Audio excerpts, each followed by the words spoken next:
So Let me can you just make- start that. I'd just All like right. to make sure that Yeah. that's settled for you. All right, and make me a co-host so I'll be able to pull people in. Or Yeah. whatever. Right, right. Yeah, I'll plan to do all that. You need So we're gonna have the whole school committee, the whole council, and we're gonna keep are we gonna bring in all of the staff, or we're gonna leave them in the attendees? Oh, no, I have them in attendees. It's council, school committee, the clerk, the manager, Superintendent, yeah, superintendent, of course. Yeah. And everyone else is in attendees, and okay, and Zach, of course, is in the meeting. And so I'll see okay. the needs, if she needs her finance person, and we'll ask her. Yeah, I was gonna say Go that from she must be. Yep. So it looks like we're streaming. That's good. Let me get back Okay, to. we are not recording, of course. So I'll bring in the council as I see them, just so we don't duplicate it and dump anybody out. Okay. You the co-host right now, so you can get yourself settled. And let me just, It's not showing up yet. it should. I made you co-host, so let me just shut my sunroom door.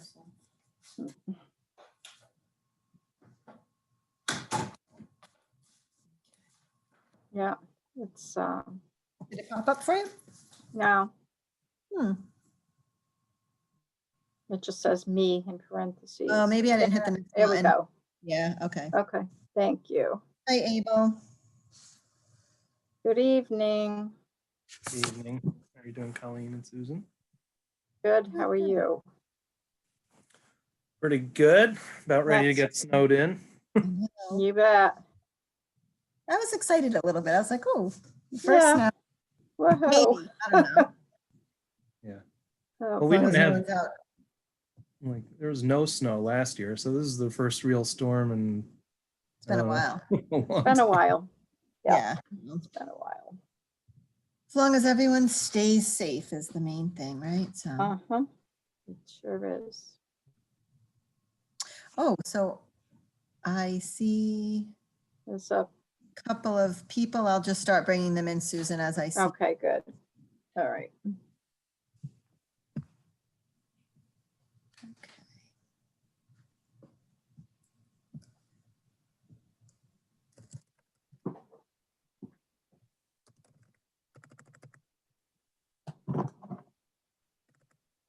evening, Deb. Evening, Deb. Hi, Christy. Hi, Good thing. Hi, Christy. How are you? good. How are you? Good, welcome. I saw you in the attendees. I'm like, oh, I got to bring her in here. Thank you. She's even got her Christmas decorations for us to look at. That's They're cool. everywhere. Nice. Good. Hi, Deb. Hi, I'd Deb. have to turn my computer to have my Christmas tree showing up. Hi, Abel. Okay.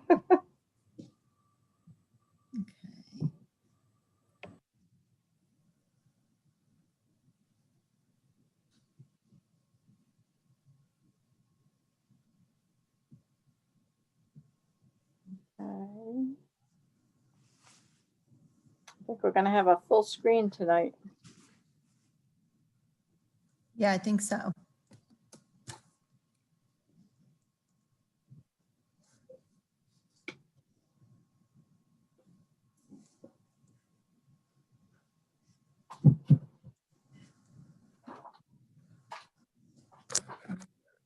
Hey, Rob. Hey, folks, how are you? Good, good. How are you? Thanks. Hi, Rob. Hello, how are you? How are you?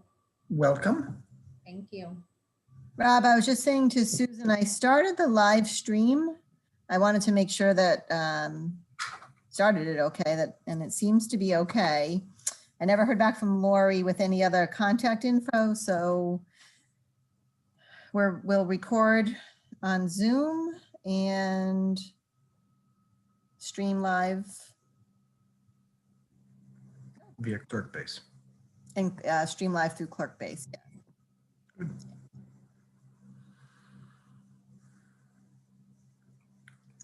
And let me make you a co-host tonight too, Rob. Okay, thank you. Make sure that you can, well, do whatever you need to do, but share your screen. So the only thing about being a co-host is nobody can see me raise my hand because you can't raise your hand as a host or co-host. Oh, do you prefer to not be a co-host until you need to share your screen then? No, you can go ahead and do it. It's just a thing to note. Okay. I mean, I've gotten used to doing this. I don't have the raise hand function for some reason, so I have to physically raise my hand. Huh.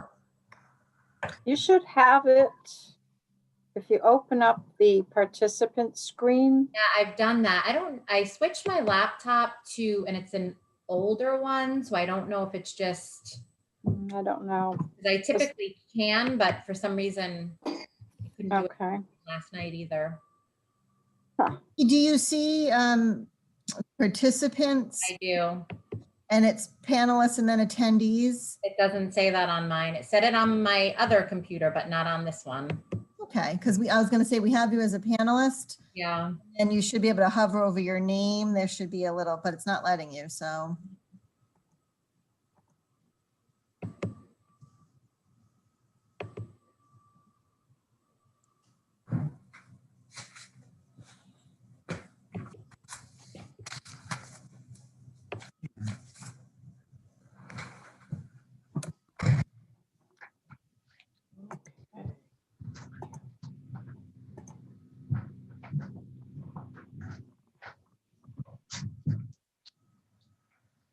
Hello, everybody. hi, Can Paul. you hear me? Paula. We can hear you.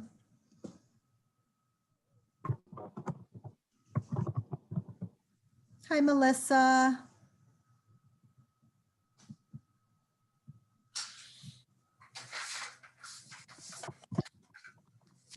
Rob.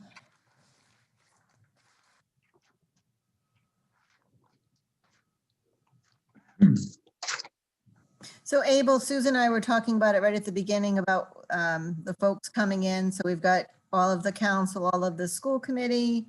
I've got Rob and Zach, Linda. I think I saw Linda somewhere. And then we'll ask her if there are any other staff. Hi, Linda.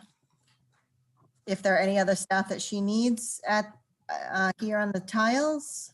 Raquel Pellerin. Okay. Oh, yeah, she's in the, I see her. I'll she's in pull the her in. list. Yep. Thank you. And is that all that you have tonight, Linda, with you as far as being a tile on the screen? Yes. And then if we have anyone, staff and attendees, we show them as attendees. If we need to pull someone in, we can, so. So we'll also have Sam Bradner there in case we need him. But I would just need to, but he'll be in attendees. Yeah, and Abel, you'll let us know who you need to pull in as a speaker. Sure.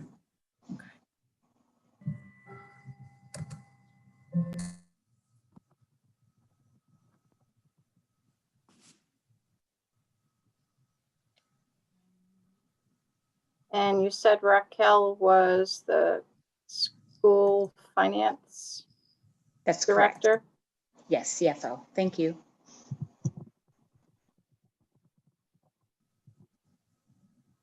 Okay, trying to get everybody's titles and groups up here so that they're visible on the screen for the audience.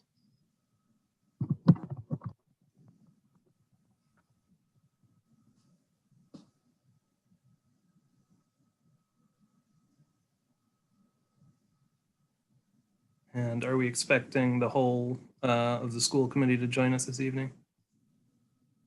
I haven't heard that we're not. I haven't either. Hi, everybody. Good evening, Emma. Hello. Okay, I think I've got everyone. Oh, let's get Melissa Boyd should come in. Melissa. Yep, Yep. we'll need her. Oh, did you just grab? No, let me grab her. in. No, I didn't grab her. I thought she was in once before. Let's see what happened I was here. in earlier. Yeah, so Thank you. There she is. Okay, I will rename her as well. hi, Melissa. How are you? Good, thank you. How are you tonight? Good, good. Apologies, I had to leave and come back in. I had a little audio issue. Okay. Yeah, I thought we saw you. Like what? We'll just want to keep an eye out for Sarah. Yeah. We'll give her another minute to appear and then we can get started. Okay. Colleen, do you want to start recording? Yes. Okay. So it's streaming and recording.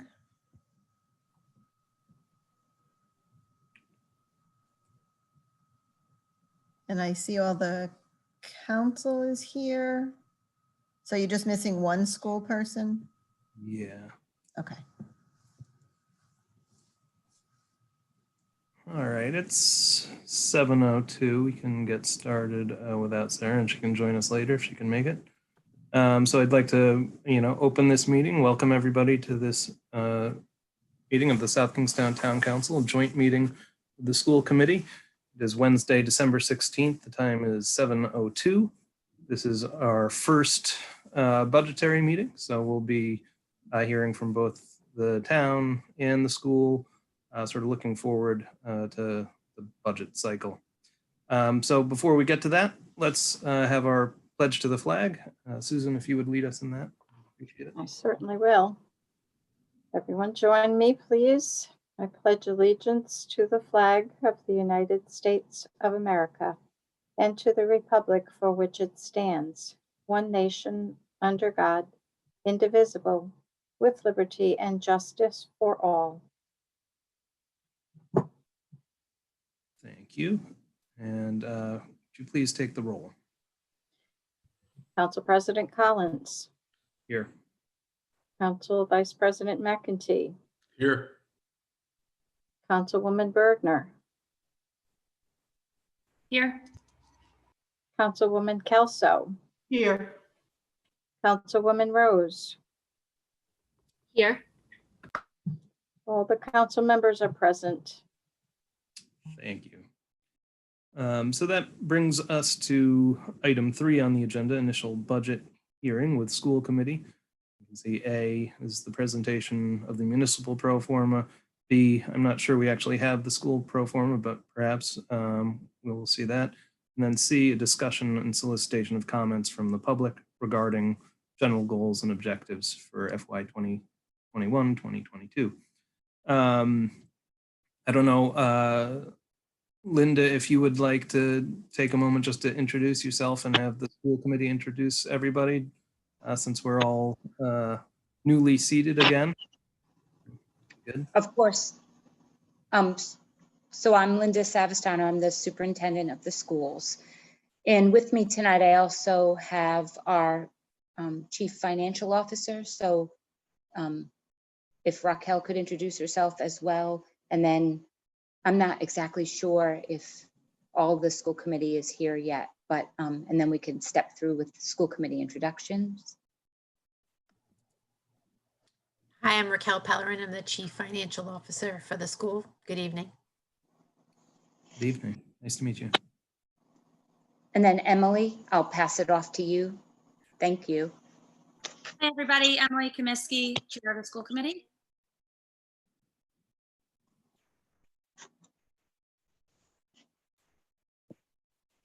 I don't Christine? see Sarah here yet. Who is the vice chair? So not sure. Christy's here. Yep.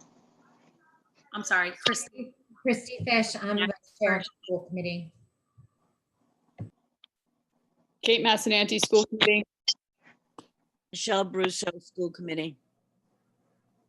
Melissa Boyd Colvin, School Committee.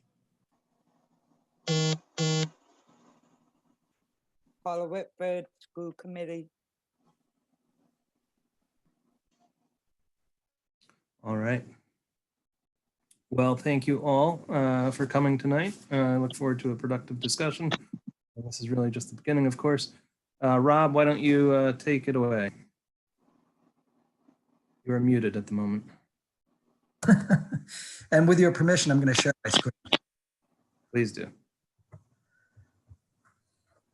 All right.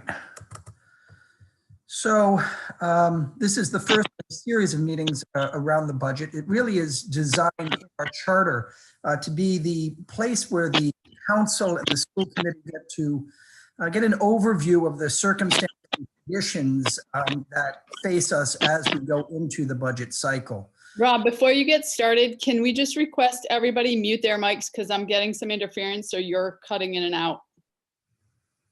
Okay. Thank you. If you're not muted, please mute. So the good news tonight is we've got one PowerPoint deck, just one deck tonight.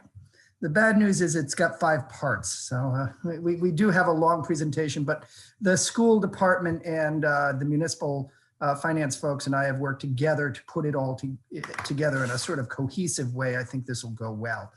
Our objectives tonight are to describe the context within which budgeting needs to happen this year. We'll provide some starting points for developing the budget, including some principles and fundamentals of budgeting. We have some new members on both the town council and the school committee, so I just want to spend a little bit of time going over sort of how budgets work. We'll describe the economic indicators that will affect us next year, that we think will affect us next year. We will, of course, as this is a public hearing, solicit public comment about goals and objectives. But the real big reason for this meeting is to facilitate discussion between the town council and the school committee about what your goals and objectives are. What do you want the budgets to achieve? That's really the question that this meeting is meant to address. As we indicated, this is the first in a series. This is the schedule of all of our meetings this budget season. I won't go through it. The slide deck will be available for the public and for members of both the council and the committee after tonight's presentation. So you'll be able to follow along with any of the slides or go back and look at the slides carefully. As I say, one slide deck, 5 sections. We'll go over the budget process, the fundamentals of municipal budgeting, some of the programmatic contexts or context and consideration for this year's budget deliberations, some of the social and economic considerations. This has been a very challenging year leading up to our budget cycle, and we want to spend some time thinking about the implications of where COVID has taken us as a society and where it's taken us as a community. And of course, it's about setting the goals and objectives, and there's a brief section about how that works. The budget process. There are really 2 budget processes that happen side by side. The town council handles the municipal budget. The council is responsible for enacting the town budget, which is our plan of operations. It's exactly what we're planning to spend and what we're planning to do. It's the money that we need in order to do the things that we're proposing to do. The town council has line item authority over the entire budget, except for the school portion. With regard to the school portion of the budget, the town council has bottom line authority. They can cut the budget to the bottom line, subject to some things we'll talk about later in this presentation, but they cannot say this item is out. The council can only talk about the bottom line, not individual items. Meanwhile, the school committee is responsible for developing a budget that deals with those specific items. The superintendent works with the principals, and the school administrators as the manager and the finance director are working with department heads to develop the individual plans for the school department and the municipal side. And during the whole process, the town manager and the superintendent work collaboratively to harmonize and make sure that what we're doing does no harm or does as little harm as possible one to the other, the municipal side and the school side.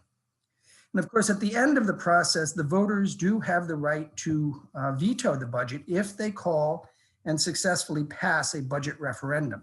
Our budget process is very, very, very collaborative. As tonight's meeting suggests, this is a public hearing to talk about the things that ought to go into or be considered during the development of the budget. And the public is asked to give advice and counsel on that subject very early in the process.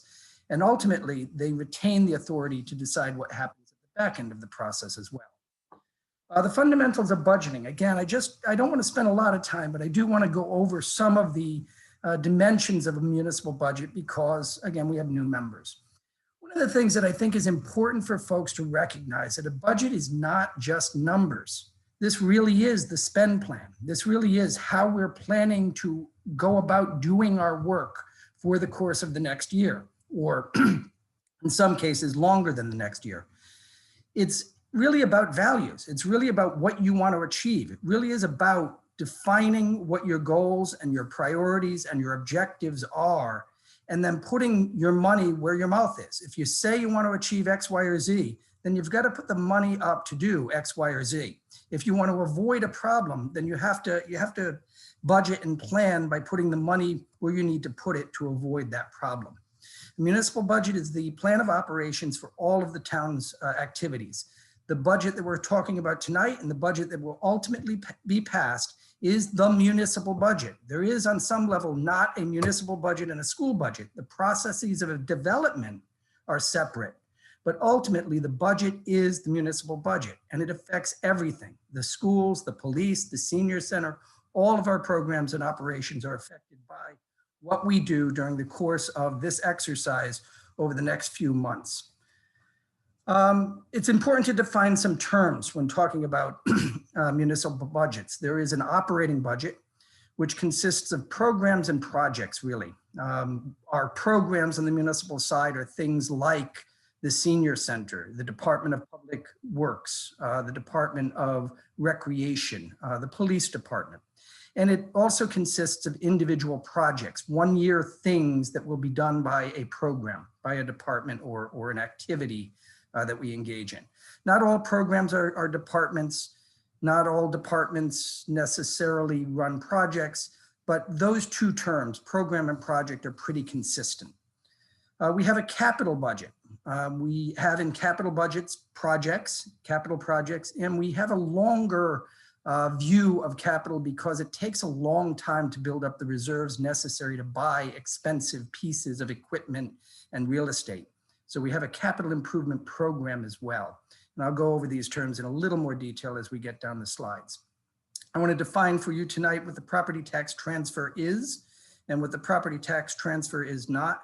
And I want to talk a little bit about the maintenance of effort requirement with regard to municipal funding of school programs. Operating budgets, it really is the money coming in and the money going out. What do we pay for on the operating budget? We pay for school programs and facilities. We pay for, which is an interesting point, it's school programs and facilities. Operating budget historically in South Kingstown has really taken care of most of the facilities portion of the school maintenance efforts. They have not generally run a robust capital budget program. That's important because that's changing as we look at some of the changes in state law and as we look at some of the facility improvements that have been talked about over the last few years. But traditionally, the school program has paid for its instruction and for its facilities out of operating funds. Our operating funds pay for police, medical services, the whole litany of programs and projects that you would imagine the municipal government doing. Now, how do we pay for it? The biggest way we pay for municipal programs and projects is through property tax support. It's not the only way we do it, but it's the largest chunk. It's the biggest part. It's taxes that people pay on their real estate, on their cars, on their equipment if they're a business. There are other ways that we fund, and those include fair share development fees. Fair share development fees are a fee that we assess against people who are building new homes. These are used to support traditionally education and recreation. If you've got people who are building new homes and they're bringing new people into town, those people have kids, they have an effect on the schools. They have an effect on the recreation facilities. So we have fair share development fees which pay for augmentation of the facilities around schools and recreation facilities in particular. Assets held in capital reserve, school housing aid, this is state aid, and this is a big chunk of assistance. Actually in South Kingstown, it's not as large as it is in most Rhode Island municipalities, but it is still a significant sum of money that we receive from the state to support our school program. We have a real estate conveyance tax. That real estate tax is paid on anyone who sells real estate. So if you're buying or selling real estate, you're going to pay a fee to the state. We get a portion of that, and we use that for various things here in town, including maintaining open space and capitalizing an affordable housing trust fund. Retained earnings with utility funds. This is a small amount of money, but it is one of the types of things that we get money from. We do have some rents, we do have some grants, but mostly it's that real estate tax that pays for the things we need to pay for with our programs and projects. So we were talking a little bit about the difference between operating budgets and capital budgets. Capital budgets deal with expensive, long-term pieces of equipment, buildings, real estate, $10,000 and a 10-year life beyond the cost of the debt. So these are big items. Capital projects are myriad. There's lots and lots and lots of things that are capital projects. They are dump trucks and plows and buildings and solar panel arrays, all sorts of things that you might want to buy. Those are projects by themselves. We put those into a budget, and those become the one-year expenditure for the municipal side. And we talk about it as pay-go on the school side as well. But it really is, because these are such long-term items, necessary to put them into a multi-year plan. And that's our capital improvement plan.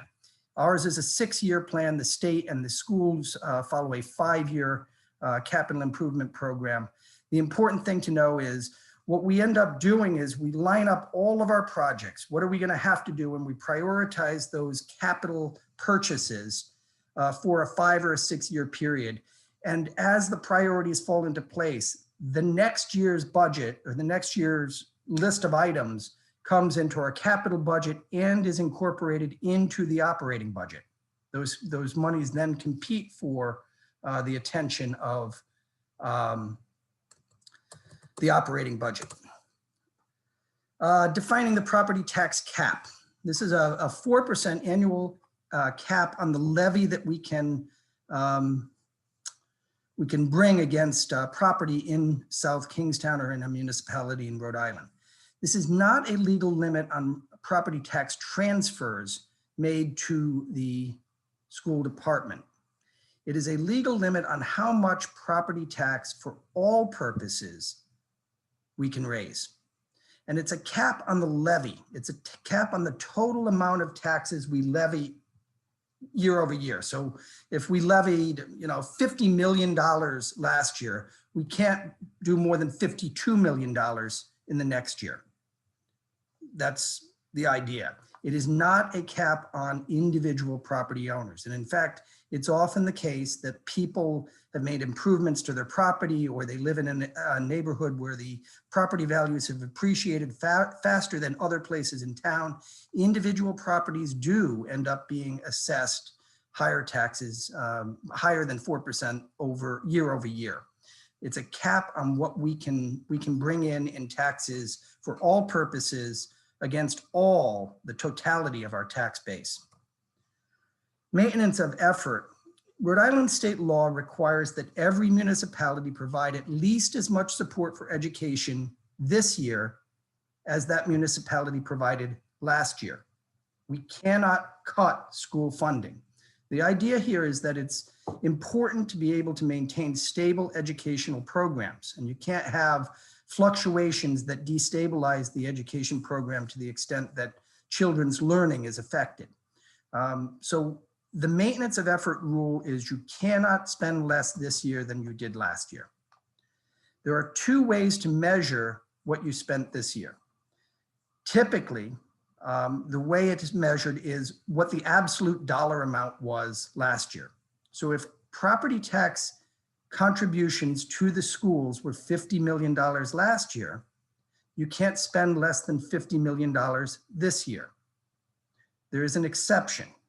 The exception is if you have a declining population, then you can have less than $50 million, but you cannot spend less than you did on an individual student basis.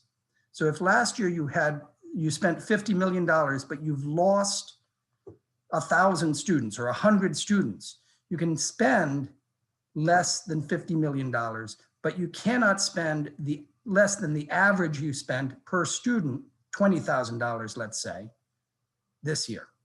So that's maintenance of effort, and we'll answer any questions as we go through this. Another fundamental of budgeting, though, is that budgets are about choices. It really is just a decision between whether you're going to spend more on the education program or more on the municipal program, and a whole bunch of other choices you get to make. Some people have a preference to spend more on, I don't know, recreation facilities and beach maintenance. Others may have a preference to have more money spent on the school program.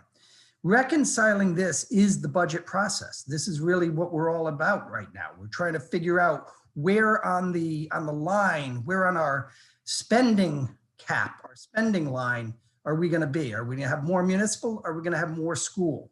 This is the whole debate. The challenge here is that if you want to satisfy everybody, if you want to maintain the level of education services that this person wants, and at the same time maintain the level of services that this person wants, you've got to increase the taxes. You've got to move off of your expenditure line. You've got to move off of your budget constraint to a new budget constraint. Dollars go up as we go from the south west to the northeast in this graph. This is really relevant to us right now because it has implications on facilities. Our facilities in the schools have not been very well maintained. Our facilities on the town side have not been very well maintained either. That's not a slight. We just have not had the resources necessary to upgrade facilities either in the schools or on the municipal side. Go into a restroom anywhere in our school inventory or our municipal inventory, and you will find code violations. You will find that we did not maintain our property the way it would be ideal to maintain. We've got issues that we have to address.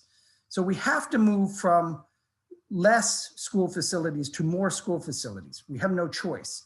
If at the same time we want to maintain the same level of educational instruction, the same quality and the same quantity, then we have to raise taxes or raise revenue by some means. Now, part of our solution to this problem is that the state is currently willing to give us 50% of what we spend to get from here to here. That helps, but we're going to have long-term expenditures accounted for because we're going to have to maintain whatever we build. So these trade-offs are unavoidable. We have to deal with these things. They're just absolutely unavoidable.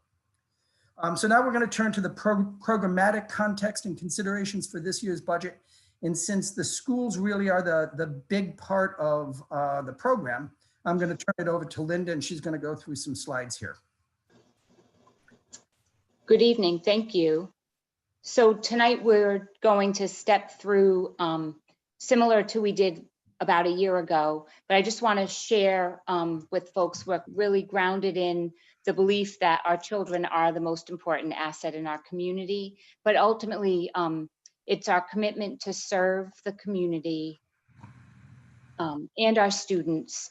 And this year, you know, it's different because it's not only a commitment to this overwhelming success for the students, but despite the situation and environment we're in, which definitely, you know, impacts us in terms of health, safety, and of course, fiscal challenges, which is why we're here tonight. So one of the boxes that this helps us check off tonight is there is a requirement that we have a pre-budget consultation. And so tonight, this is helping us to make sure that we are doing this, that we are together meeting the school committee and the town council for kind of this budget kickoff, where we take a look at some initial numbers, we take a look at our enrollment, the fiscal situation as based upon what we know today. And that's really, you know, what and how we can think about what FY21 is as we step through the next couple of weeks and build a budget. And so for us, we do use the Government Finance Officers Association. And I know most are familiar with this. We refer to it as GFOA. It's the best practice, if you will. It's our guidepost around budget development for our schools. And essentially, if someone said, you know, kind of in a very quick, what does this mean? What it means to me is that we identify our goals and we build very tight budget around meeting those goals. And that does mean a prioritization, and it does mean that some things don't always make the cut for the year. So just as, but maybe they'll be there for the long term, but we do have to unpack and be focused, laser-like focus on those goals, and that's how we build our budget around, really all centered around kids, around students. And just as we did last year, we first started with fiscal management goals, the responsibility we have to our community for things as far as making sure, of course, that we maintain high quality education for our students, but then also leveraging the high quality resources to support our district goals, prioritizing instructional goals that promote equity and excellence, making sure that we always have achieve a notable return on this educational investment.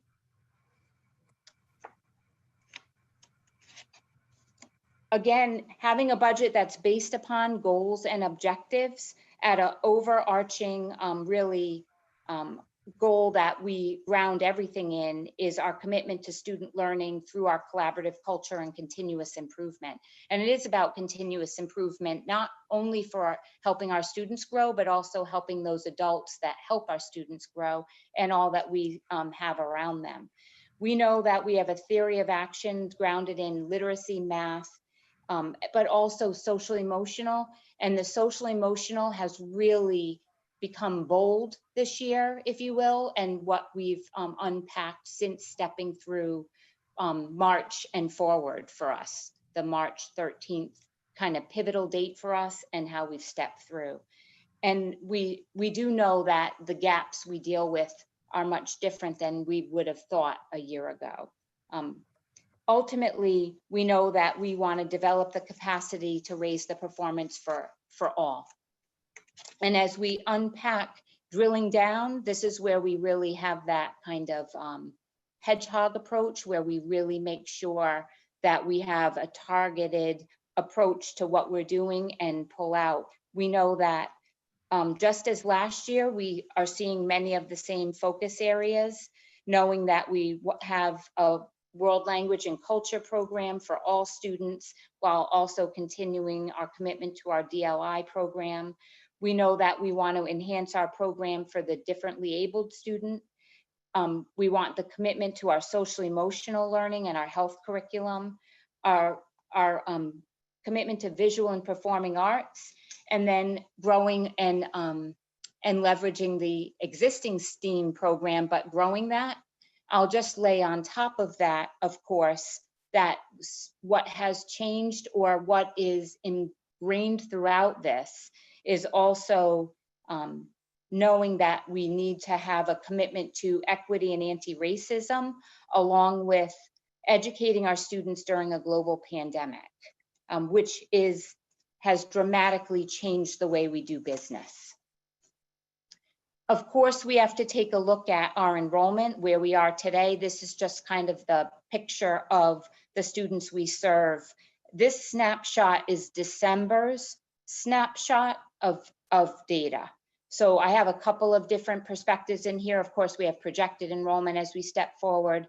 We have one that compares October to other districts, but this, when you're looking at this diagram, these numbers, this is based upon the December reporting snapshot. I'm just going to point out. It's kind of hard to see. Is there a way that we could make the slides full screen, like in presentation mode?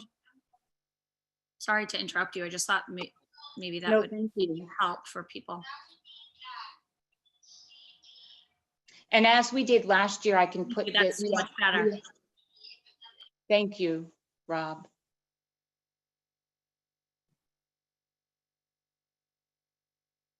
Sorry to interrupt you. I just think it'll help everybody. I appreciate it.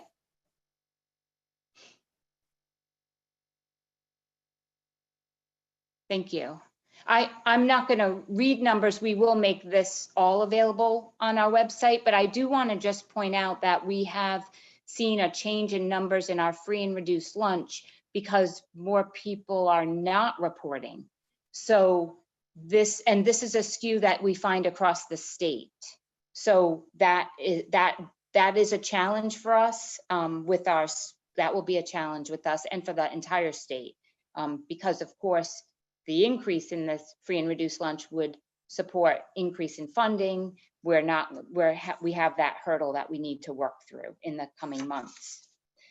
These numbers reflect data from NESDEC. So we are a member of NESDEC, and so each year we annually get their projected numbers for enrollment, and it's a data point. If you go to the next slide, Rob, we'll see this report we've been sharing. We've shared it with board docs during school committee meetings. We do have it on our website. This is the enrollment projections by grade from NESDEC. So again, also part of the data that you consider as you look at projecting your enrollment and thinking about the students that we would be serving next year. I do want to point out, I'm just pointing out some kind of key areas tonight.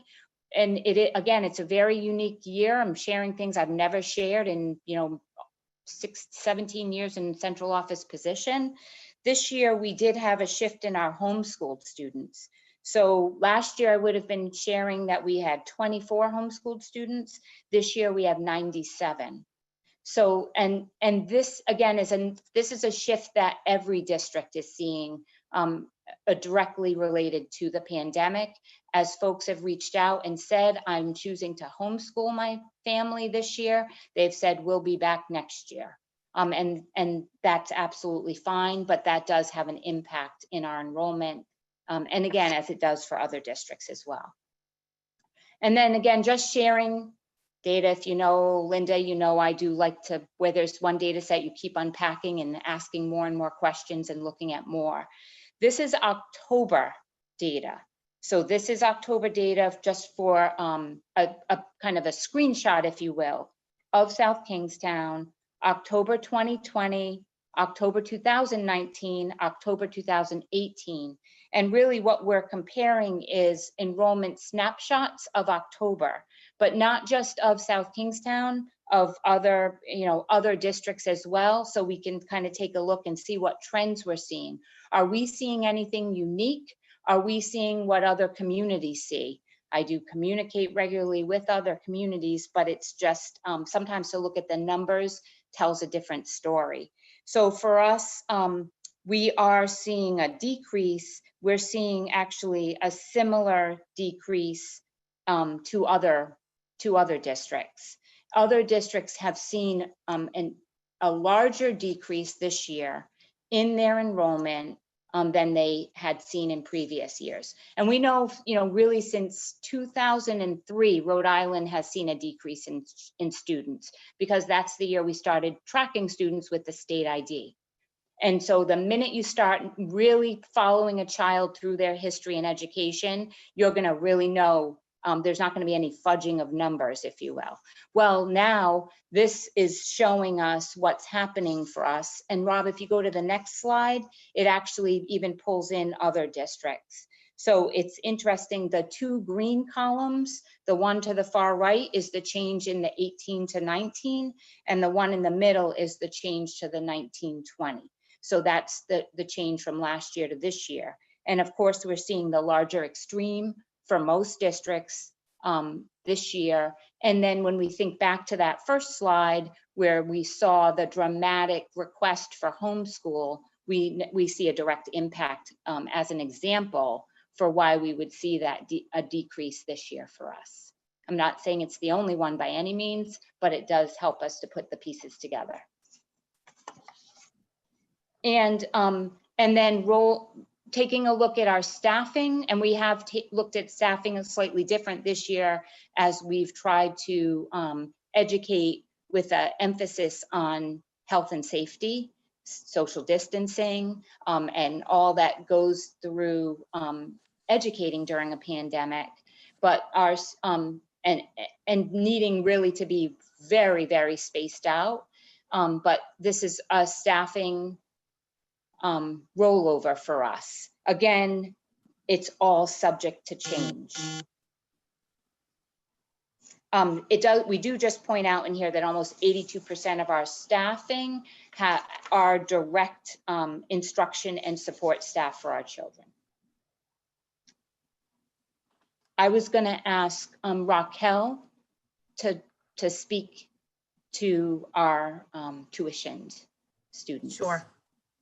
So part of the pre-budget consult requirements are to provide estimated enrollment and payments to charter schools.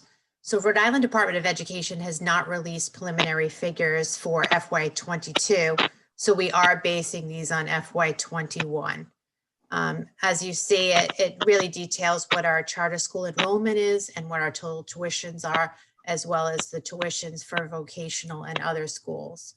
If you're looking at a per pupil, the estimated tuition per pupil for a charter and our Met school is around $16,323, and CTE or career and tech ed tuition is estimated to be around $17,752, unless it's a specialized or special education placement. Of course, these figures are subject to change, and they are based on our current enrollment. We are also required to provide mandated changes in programs and operations. So for us, this is our areas of concern when we start the budgeting process. We are a service organization, so 80% of our budget is employee compensation and benefits. When we look at our mandated expenses going into next year, we look at our contractual increases and steps, as well as employee benefits that go along with it. We spoke to the Rhode Island Interlocal Trust that handles our health and dental. They cautioned us about the increases, but they did provide us with preliminary increases as we start the process. We also look at mandated contracted services, which is our out-of-district tuition and our transportation. And new this year going into next year is the additional costs related to COVID-19 pandemic. Another requirement as part of the pre-budget is any changes in facilities and maintenance requirement. In June 2018, the General Assembly did pass an annual requirement with regards to expenditures for maintenance. It is 3% of the operating budget phased in over 5 years. We're in year 4. So 2.5% of our operational budget has to be spent on facility and maintenance expenditures, which can include our salaries and benefits for our facility staff. When we're looking at this, it's around, if we estimate it roughly based on the current budget, it's about $1.5 million. Our biggest concern over the past 10 years has been the transition of Rhode Island state aid funding formula. We looked at the data over the past 5 years, and historically, South Kingstown has lost around $565,000 annually in state aid. When we're looking at the current year, we still do not have an adopted budget. FY21 is the final year of the transition phase-in. Rhode Island Department of Education did provide very preliminary 2022 figures. They cautioned again that this is just for planning purposes, but that shows an increase of $97,000. So we're looking to see what will happen with the General Assembly in the next few weeks, and we're looking forward to having more solid numbers. This data point is based on enrollment from March 2020. So when we're looking at a pro forma or beginning our budget, we look at really what we cannot exceed the revenue. In order to have a balanced budget, we have to look at our revenues first.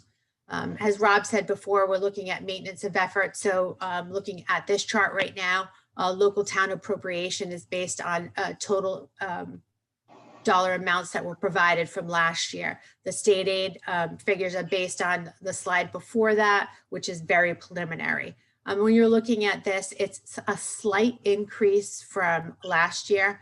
And this is just the general fund, and use of fund balance is for our capital expenditures such as technology. There are also additional funds that come in to support education besides the general operational budget. We have our state and federal grants. We have our enterprise fund, which is the majority of that is our school lunch program. And we also have local gifts and donations. Everything on this slide is really restricted to its main purpose, but we did wanted to point out there are other revenue sources that come in besides local aid and state aid. So as we step through our process of budget development, our leadership team, budget subcommittee will be the ones helping us to really continue to target those goal areas and priorities. We'll also have ongoing meetings with our principals as they help to build the building-based budgets, which now, are required by law, a recent change. We also know that the impact of COVID on the school department, including the fiscal concerns and the responsibility of educating during COVID, is something that we analyze on a daily basis. We have been open for a full in-person for the majority, every child every day. We didn't have A day, B day, blue day, white day, off on Friday. We've tried to have as many children in our schools as possible. We did have a spike during Thanksgiving that we've been dealing with, as have the rest of Rhode Island. And so we've been stepping through carefully nearing these holidays. We do know that as we continue to step through with PPE, clinical staff, air quality, outdoor education, social emotional learning gaps, and then most recently, testing. We'll be having in January testing right in our schools. We piloted yesterday very, very successfully at the middle school, and our goal is to pilot the high school on Friday for testing. And so we believe that will be a game changer for us to be able to solidly stay open. With that is all responsibility that goes with that, though. We do continue to analyze the transportation budget. We were able to open this year with COVID and not increase transportation. That was one of our goals. We did, with the support of our community, we were able to do that with significant support from our community, meaning that they are providing transportation. And so many students have been off the bus and being driven to school each day so that we could maintain the same number of buses, because we do have to, of course, socially distance on the buses. We are continue to analyze our special education budget, realizing that we do have one of the highest per pupil special education rates. So we'll continue to meet with Department of Education to better understand that, and that's an ongoing process. Of course, we've tried last year, I believe you're aware, to leverage the federal funds and to utilize them to, of course, supplement, not supplant, but to really blend, to support the goals that we had and not to kind of be separate from what our story is. We'd like to continue the expansion of pre-K to support what's best for our community and our children, and what we know the clear research says about that. We will continue to work to develop our partners, including those like the Boys and Girls Club, YMCA, the Bradley School. We are in a year where we are going to be developing a strategic plan. So it's an exciting time for us right now to make sure that the goals of our strategic plan and our budget goals will be very tightly aligned with each other. And so as we look through our budget process and timeline, and just to remind folks, we do work from the ground up. So we do not just roll over a budget and edit lines. We do work to determine what the needs are and build from zero ground up. We look at every expense as it relates to our student data, as it relates to our goals, our improvement plans, how it's linked to the student engagement, success, and achievement. As we step through the next couple of months, of course, we'll be working with the budget subcommittee, with our buildings again. We'll have meetings. Our budget subcommittee meets, those are public. We'll be updating our school committee at workshops about that work. We will also then bring forward to the school committee ultimately for adoption, and then share the projected budget with the town council. Of course, then share the hearings with the town and the school committee, and hopefully for what is ultimately a successful budget season. And lastly, I'm just sharing some pictures. These are actual pictures of the last couple of months, because it is a very new normal for us. Investing in 370 air purifiers so we could remain open safely but not have to have windows open, or having outside education right up until a couple of weeks ago. And thank goodness, the weather has cooperated, or spreading out our classrooms the best we can, spreading out even in a cafeteria where students face all one way and it's very spread out. The technology has had to grow to meet the needs for us. We had to enhance our technology programming so that we could support simultaneous in-person and virtual learning. So we could pivot on a dime as we ended up in situations where entire classes needed to be quarantined, or sometimes maybe just a handful of students. We were able to leverage many grants to do this, and will continue to passionately pursue those opportunities. This is the perfect time for us to do that. They're one-time funds. They're not plugging an ongoing expense. These are the kinds of expenses that that do require startup, and so we have earnestly gone after as many grant opportunities as possible.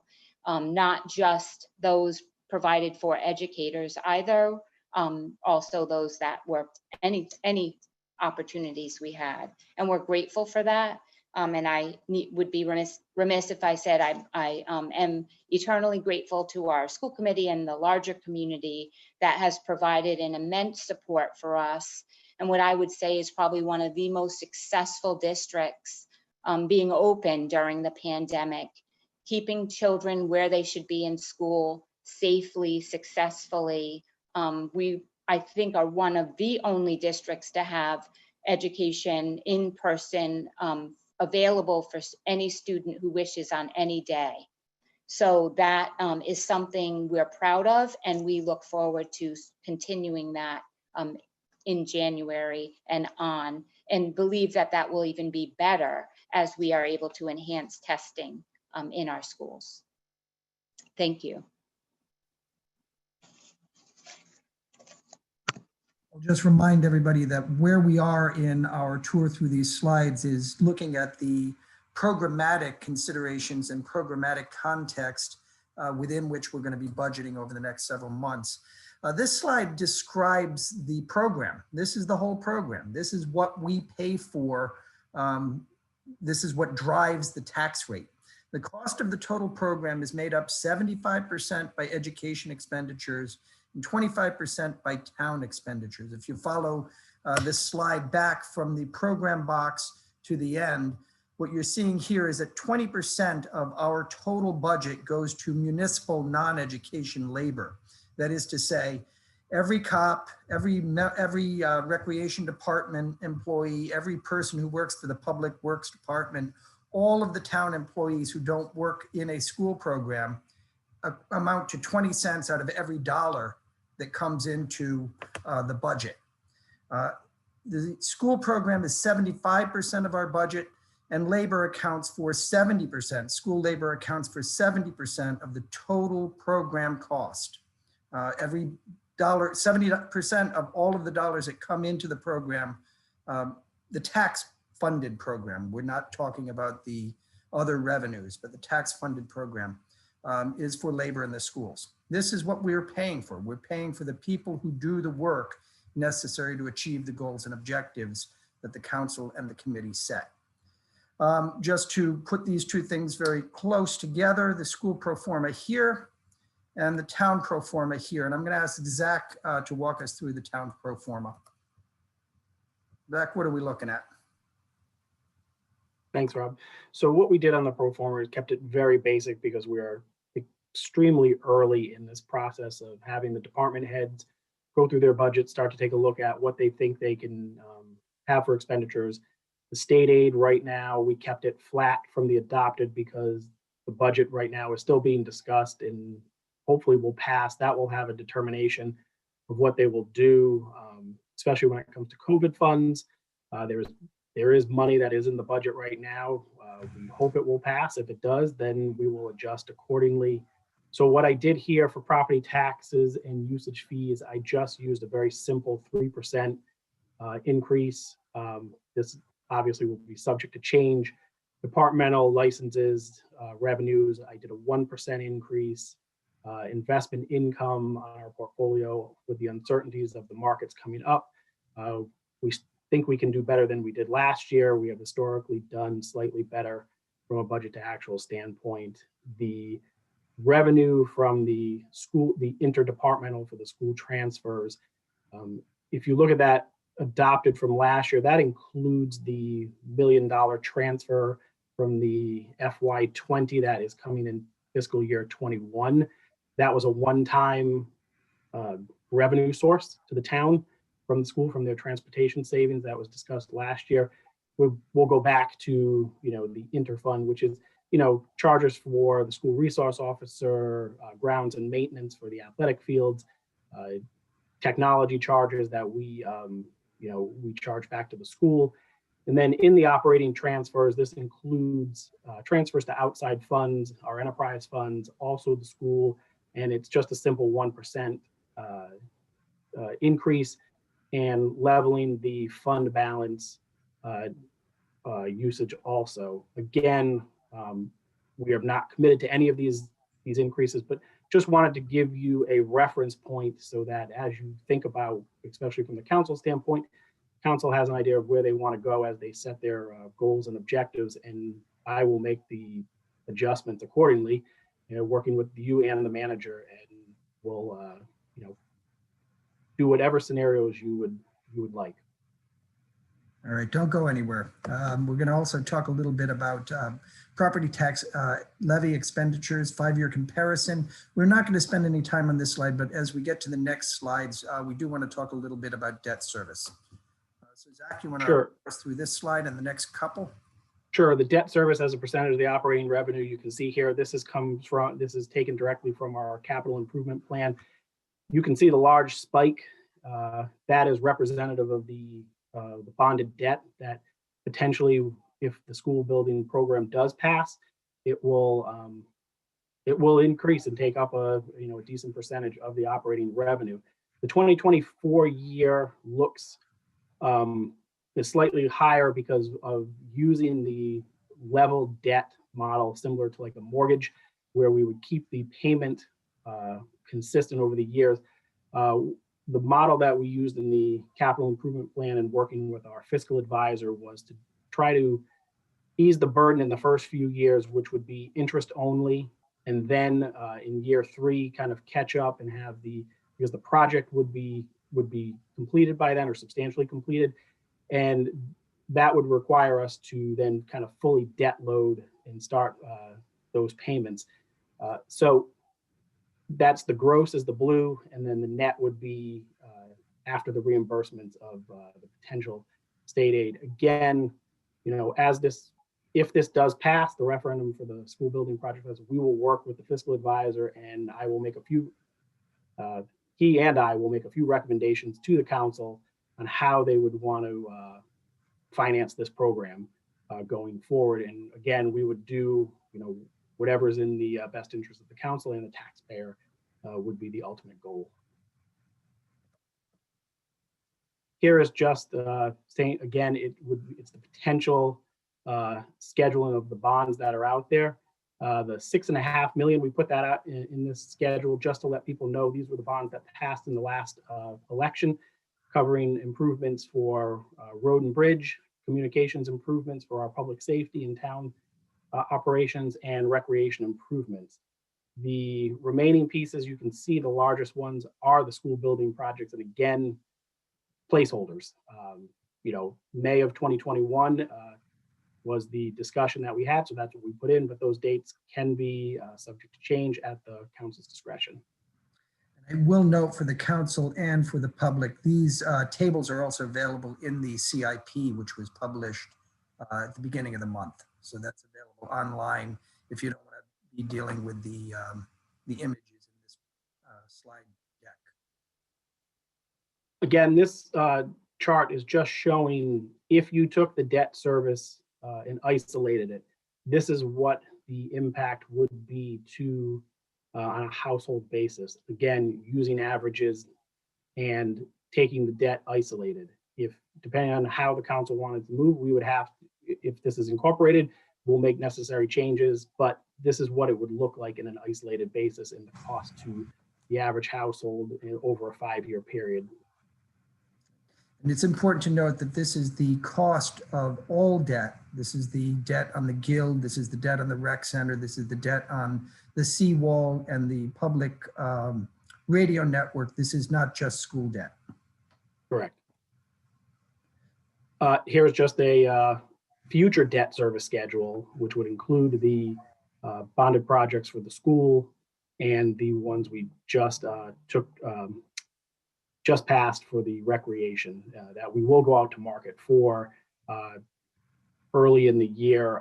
We've started discussions with the fiscal advisor about what would be the best timing to do that so we can take advantage of right now a low interest rate market.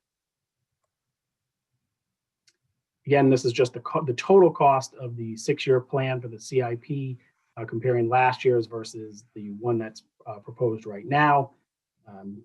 And you can see on the municipal bond side, the drop is the $4 million for the bonds that we sold last year to cover the cost for the security and infrastructure safety improvement projects at the schools. And this slide is just getting back to some of the comparisons or getting to some of the financial metrics that we use to measure ourselves against other municipalities. The important data on this table, in my view, is really the tax rate. The tax rate for South Kingstown is $14.45 compared to our peers in the neighborhood. North Kingstown is at $17. Narragansett, I'm sorry, Westerly is at $11. Narragansett at $10.23, and Charlestown at $23. So of the high, the high service communities, we're right in the middle, and really probably much right in the middle on the services provided as well.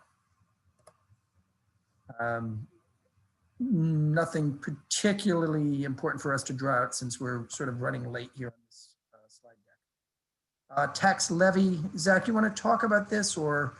Sure, this is just a breakdown of the levy over the last 5 years and showing the increase dollar-wise and percentage-wise. So the only thing that I think is really important about the tax levy is that it represents increases in value. So it's appreciation in real estate values as well as new construction. The levy is against the entire tax base, and our tax base goes up for 2 reasons. It goes up because homes that are currently owned by town residents increase in value. We assess them higher because the values go higher. Or there's something new that's been constructed that gets added to the grand list. So our levy is a percentage of the total property tax roll. And this is just sort of tracing that in a way. There's no relationship between that statistic or those statistics and the rates, the tax rates. Social and economic considerations for this year's budget. The big ones, I think, are these. School finances, obviously, because it's the biggest portion of the program, very important. We have a stabilization of the state aid. Raquel or Linda, do you want to say just a couple of words about what I mean here by stabilization of state aid? Because we are at the bottom of the decline. And what does that mean in reality, in real terms? Raquel, do you want to explain the 10 years? Sure. 10 years ago was the beginning of the funding formula for education. Districts were either considered overfunded or underfunded. If you were overfunded, like South Kingstown did, they phased you into a new funding formula, and that was over 10 years. So you would, because we were overfunded, you were losing money each year till they got you to a point where now it is stabilized. The hope from this point on is there will be no more reductions in state aid. And as we start to build, we should have an increase in state aid. And a really important point for us this year is that means we're not making up for a loss. We're not going to have to compensate for the state reducing what they gave us last year. We can expect the same dollar amount that they gave us last year. We're starting from level instead of digging out of a hole. We do still have declines in student population, which is a significant factor, although Linda's discussion earlier tonight should give us some pause about how we deal with that this year. We're in such a peculiar year with regard to student populations because of COVID, that while we know we have a trend, this year is just a really bad data point to sort of measure that trend from. This is a deviation from the trend. It's a deviation in the same direction, but it's a significant deviation from the trend. Anticipated school facility expenditures is a big deal for us. We are anticipating $2.5 million in additional operating expenses associated with the $85 million bond that is being contemplated. Those $2.5 million worth of operating expenses are associated with the debt service, the interest and capital payments that we have to make on that portion of the debt that the state will not help us with. That's just our part. $2.5 million is what we're going to have to make up on an annual basis. Now, we are working this problem. We know that we will see some operational savings. We're trying very hard to figure out what those operational savings are, but we do need to keep in mind as we do our budgeting this year and for anticipate the budgets 2 and 3 and 4 years out, that this is going to be a major driver for the foreseeable future. COVID impacts have been a big deal. We had a potential, actually, at this point, a potential fund balance drawdown. Zach, you want to talk just very quickly about where we are with the $1 million transfer from the schools back to the town and what that means in terms of town fund balance, or may mean in terms of town fund balance at the end of this fiscal year? Sure. So as we're going through our fiscal year 20 audit, that has been addressed with the auditors. The $1 million transfer will be classified into, and Raquel, correct me if I'm wrong, it's going to be put into the committed portion of the school's fund balance, and it will be recognized as revenue on the town side in fiscal 21. And you know, that will play an impact in our overall budget. I think that was a typo on the 2019-2020. It should be 21 potential drawdown for COVID impacts. Again, things are up in the air with the state. We just found out last week, this week, that there potentially will be revenue coming back to the governor. Put in, I think it was about $7.5 million or $7.7 million in COVID relief, and it's based on a per capita basis. So we may, if it's passed through the House and the Senate, we may be eligible for some additional funds. help offset any COVID-related expenses. We are in the process of working with FEMA in submitting expenditures for COVID. It's a slow process. They are, inundated not just with Rhode Island cities and towns submitting data, but it's all cities and towns across the country submitting data and waiting for them to give a response. And we're hoping that whatever we don't receive in reimbursement from FEMA, we can potentially backstop with the state to help make us whole for COVID related impacts. We're also looking too at the potential federal implications and what that means from a reporting standpoint, because it would be federal funds flowing through the state. And if from a disclosure standpoint, or if that puts us at, from our single audit standpoint, if there's any risk associated with it. So we're working all that out with the Department of Municipal Finance, and we're waiting for some additional analysis from the Office of Revenue and Analytics, or Revenue and Analysis, on the long-term impacts. The important point, I think, for the council to take away from this is that when we budgeted for this COVID year, when we passed a budget in May of this year, when we passed a budget back in May, we contemplated drawing down from our undesignated fund balance in order to keep a zero tax increase for property tax payers. And we did that. We have had no tax increase this year, but it's looking like we may come through the year without having to draw down fund balance as much as we anticipated. And that will be a combination of a few things. One, depending on how the year finishes out in the next, 6 months. Also, we've been, all department heads have been extremely diligent in terms of spending, really looking at their budgets, really looking at what they need to do. We have been prudent in terms of filling positions that are vacant, or advertising for new positions. Everything is really scrutinized because there is so much uncertainty out there. We're just moving through this at a really slow process and trying to make sure that every decision we make we hope is the right one for the town.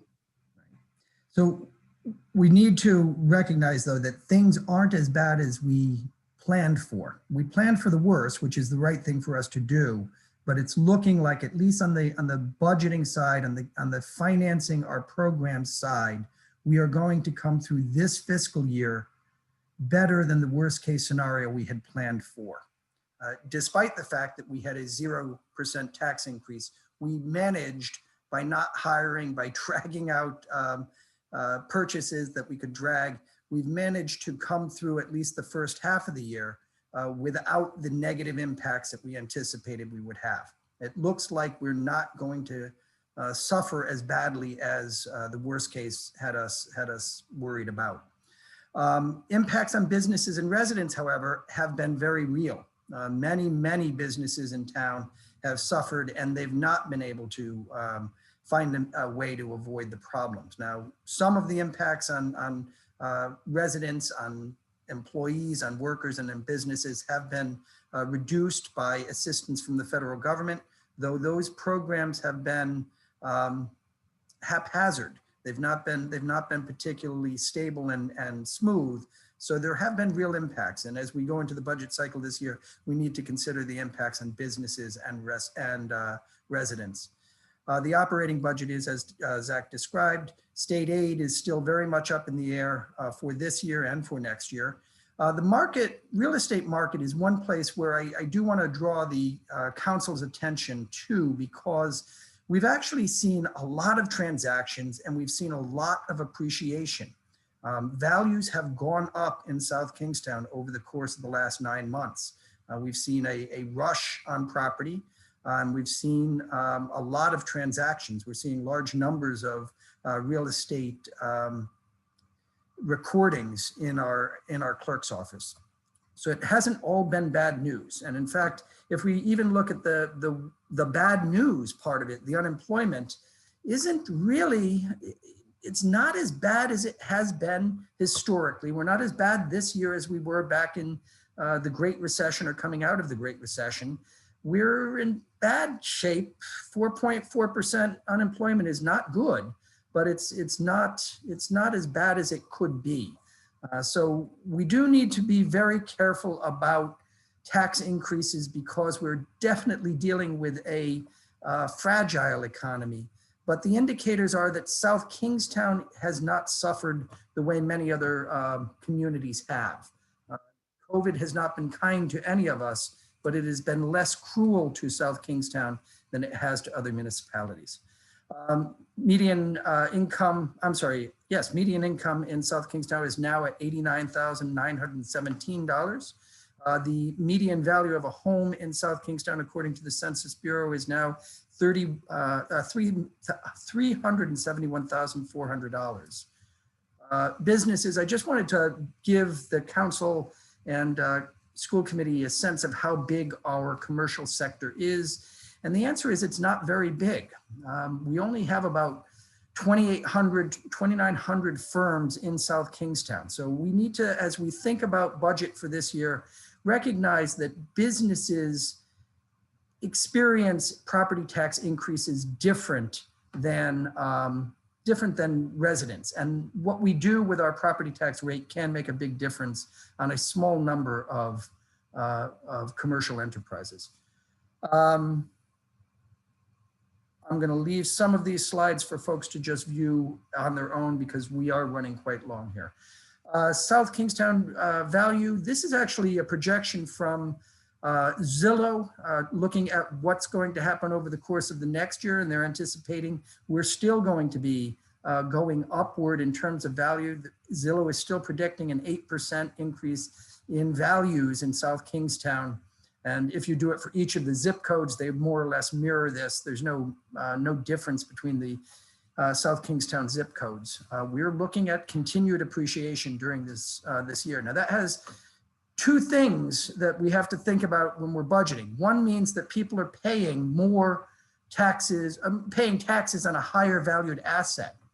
So even if we don't change the tax rate, people will be paying more because the assessed value will increase. And the other thing is people actually have greater wealth. So, there's an upside and a downside to that. The November consensus economic forecast, this is a report put together each year for the governor so that the governor and the legislature have information that they can use to form opinions about what fiscal policy at the state level ought to be. The important thing here, I think, is that what they're looking for statewide is for unemployment to continue at fairly high levels. They're not looking at unemployment coming down off of this current number as much as you'd like to see. And they're not anticipating unemployment coming down as quickly as we'd like. It looks like it's going to drag a little bit for a couple of years, actually. That's probably similar to what you'd see in South Kingstown. We tend to trend the same way that the state does. We just tend to be lower, and that would be consistent with what we saw in the earlier slide. Inflation, however, they're anticipating will be, about what it's been next year. And it will be, about what it's been for the first part of next year. And then it's going to be going up by about double what we've seen this year. So fiscal 22, we're going to see inflation, they're forecasting, of twice what we've seen this year. And that's the unemployment rate again. And I just want to end these sort of social and economic considerations with this. It all comes down to what individual households can afford. It's easy for us to look at the town-wide data and say, hey, things are going great. Real estate is increasing in value. We actually didn't suffer on our budget as bad as we thought. The state is no longer taking money from the contribution that it's making. Things look pretty good in terms of the fiscal future for the municipality and indeed even for the school program. But it comes down to the taxpayers. It comes down to what individual households can pay. And this is a hypothetical household income. I can give folks the backup on this. But this is pretty typical. We're not talking about a whole lot of wiggle room in a lot of people's households. $89,917 is the median income in South Kingstown these days. And when you start taking into consideration mortgage costs, insurance costs, car payment costs, cable bills, uncovered medical expenses, medical, what do you call it? Medicines out of pocket. When you start looking at all of the things that people pay for, it is not hard to get to a very high number. And what we do when we change the tax rate is we change the number that they've got to work with in their own households. So this is what tonight's thing is really supposed to be all about. It's about setting goals and objectives. It's having the council and the school committee talk about what it is that you'd like to, given all of the stuff we've just showed you on slides, what you'd like to have us go out and build a budget to do. What is it that you want to achieve over the course of the next year and the next 2 years? This is just a cute little graphic I came up with to show the difference between an objective and a goal. Objectives are short-term. Goal is that long cheer at the end of a soccer game on Univision. It's goal. It's the end objective is the goal, but the end point is the goal. I also want to point out a slide that I first pulled up a couple of years ago, and I think it's important because this really is one of the underlying goals in this community. I hear it all the time. People want to preserve the character of South Kingstown. That means that one dark spot on the entire Atlantic seaboard that is South Kingstown, Charlestown, South Kingstown, Matunic, that one dark spot, if you're going to preserve it, means that we cannot build our way out of this problem. We can't just say to a real estate developer, come on in and put subdivisions down here. We cannot grow our way out of the problem if we're going to maintain the character of the community. So if this goal is still one that everyone wants to achieve, we've got to figure out objectives to find another way to accomplish all of the other things that the community wants to achieve. If we're going to keep the dark sky, we've got to figure out some other way to do increases in school funding and police funding and all of the other things. Just a cute way to remember what a goal is. It is wishful, aspirational, maybe naive. It is timeless. A goal is a long-term thing. An objective, on the other hand, is specific, it is measurable, it is obtainable, it is realistic, and it is timed. It's something we can do next year. It's something we can do within the next 2 years. The council does do goals and objectives. The last time these were updated, there were 2 objectives with regard to the school committee: maintain and improve communications with local policy boards, including the school committee, and determine how to address the impact of continued declining student enrollment within the school department. Those are the 2 objectives that the council has previously set. The council will be setting its goals and objectives related to schools over the next few weeks, but those are the 2 that we have on the books right now. And with that, I am going to stop sharing my screen and turn it back over to the council president.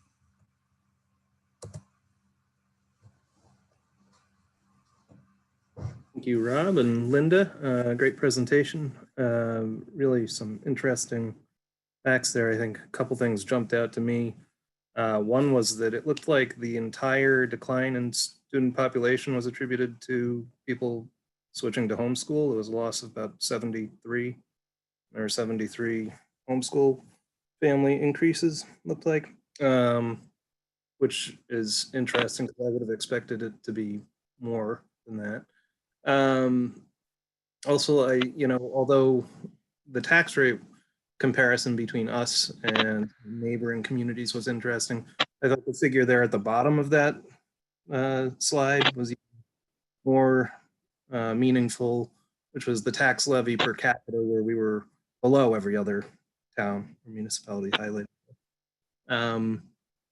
And I think one of the most optimistic things looking forward is that we aren't in that position we've been in for so long, having to dig out of a big hole with the funding formula. So, I think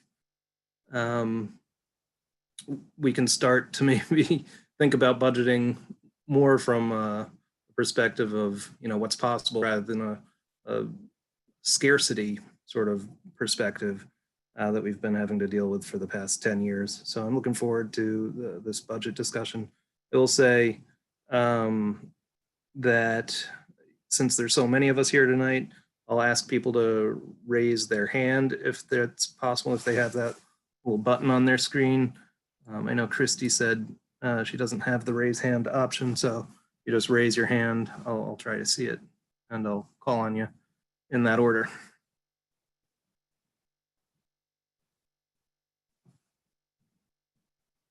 So, anybody have anything to say, any reflections?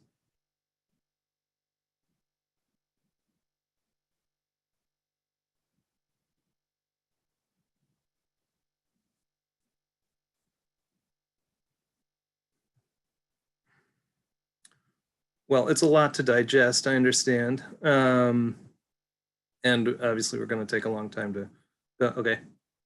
Deb, Councilwoman Bergner. Thanks, Abel. Rob, just a small question on one of your slides for the town. I noticed that you're anticipating $225,000 for affordable housing to come from fees and none for open space. And, I held on to that, and then you end with the green ring. So can you talk a little bit about that? So we're not dedicating any money towards open space and all of that money will go to the affordable housing trust that's being created? No, that's not right. Okay. I don't know why the slide. Zach, do you recall the slide and is there a clear explanation there? But no, the funding for the open space versus affordable housing is, as of right now, based on last year's budget, split 50-50 and will, in all likelihood, be presented and proposed as 50-50 for next year, unless I hear otherwise from the council. Okay, that slide that caught my eye a little bit. Okay. And then could we talk a little bit? Is it okay that I go? Am I taking someone's time? Can we talk a little bit about the homeschoolers? So it was way back in the beginning. So you typically have 50 or 20 homeschoolers, and now you have 100. So you anticipate 70 students returning. No, I maybe missed. Go ahead. I'm just going to grab it because I have it printed out in front of me. NESDEC did this analysis, but we normally have, so as an example, in 2019, we had 24 homeschooled students. And so this year we had 97 homeschooled students. So there was an increase, but that's kind of what all districts saw similar in conversation anecdotally. So what was the change in enrollment from 2019 to 2020? Because I think Abel said all of that was, the whole enrollment was due to homeschoolers, but I don't think that's accurate. So I understand it was an additional, but what was the change from one year to the next?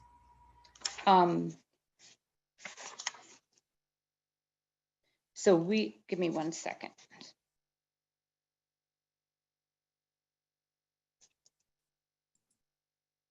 I think it was right on one of those first slides that you presented, Linda, if you want to go back to it. Yeah, I'm just grabbing it. So it's a little different from month to month, but for example, I'm going to take October, just kind of have a snapshot period in time. And so we had a change, but 2019, we had 2882 at that moment in time, and comparing a year later, 2750. So we're certainly not seeing all of they're not all homeschooled students, but it definitely had an impact. If we compare it from one year to the other, for example, last year we saw a decrease in enrollment 3%. This year we saw a decrease in enrollment 5%. Probably feel like we're still trending on a decrease in enrollment, but we probably saw the uptick due to the homeschool withdrawals, because they're withdrawals on our enrollment. Right, so we Yeah, typically have we- been losing about 100 students a year, and this year it's 100 plus those extra 70. No, it's not.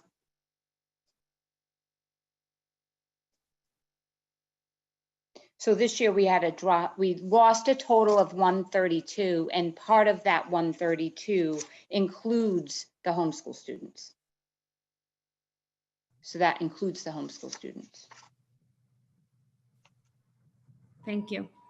Does that make sense? I'm sorry. That makes sense. I think there was a slide where it indicated December of last year to December of this year was about Yes. 76. Yeah, because you're more solid in December than we would have been this October. This October, because we opened later, we had a delayed start this year because of COVID. So, Melissa, If I- you have your hand up. If I may, I just have found the information Deb was looking for, and I can pull the slide back up and show her what that was. So Deb, your question with regard to the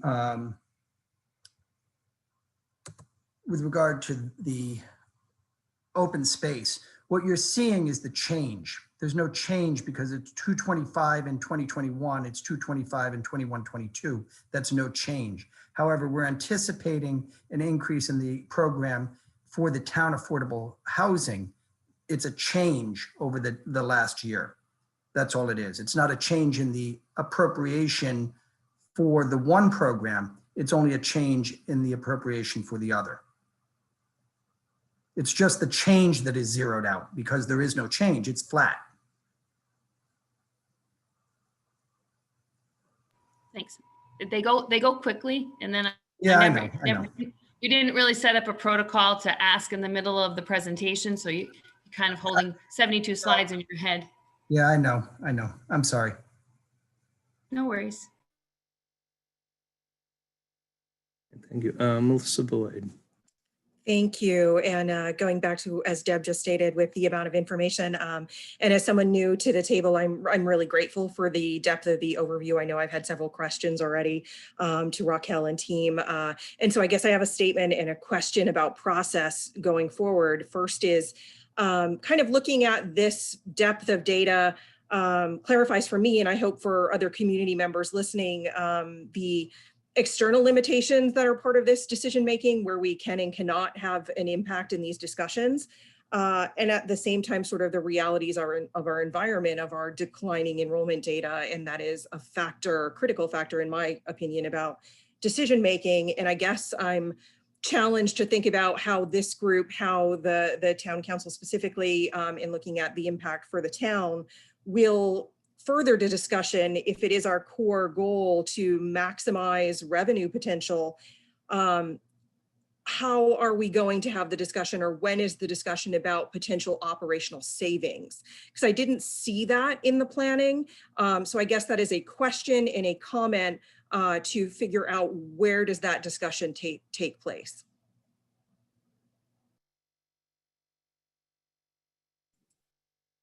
Well, Melissa, I'll take a swing at that. I mean, I think for operational savings on the school side, we'll be looking towards the budget subcommittee to be proposing programmatic changes that can realize operational savings. You know, on our side, we'll look at the program for the municipal side separately, and then, we come together at the end and sort of discuss what each side has come up with as a final plan, and then go forward with the budget from there. Does that answer your question? Thank you. I think it does. It gives me some clarity in terms of, and I am grateful to be able to be a part of that subcommittee, to be able to look at the school budget specifically and think about knowing that reality of enrollment data, what options we have to think about. And that really the largest part of our budget is staffing and how we support the needs of our learners while addressing that financial reality. And in the big picture, how that comes into play with moving forward for the future. So I appreciate getting a little bit grounded in those critical decisions that will be coming forward. Thank you.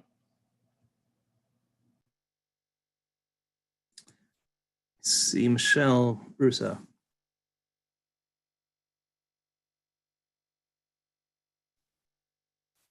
Sorry, I'm trying to run two screens. I lost my mouse for a second.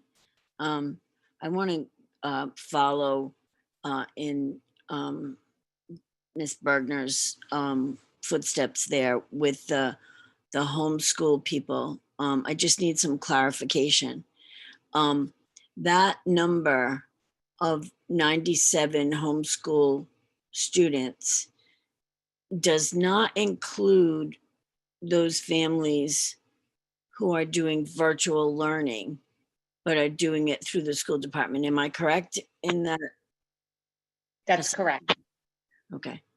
And then I had another question on, and I can't find the slide. I've been looking through the slide deck.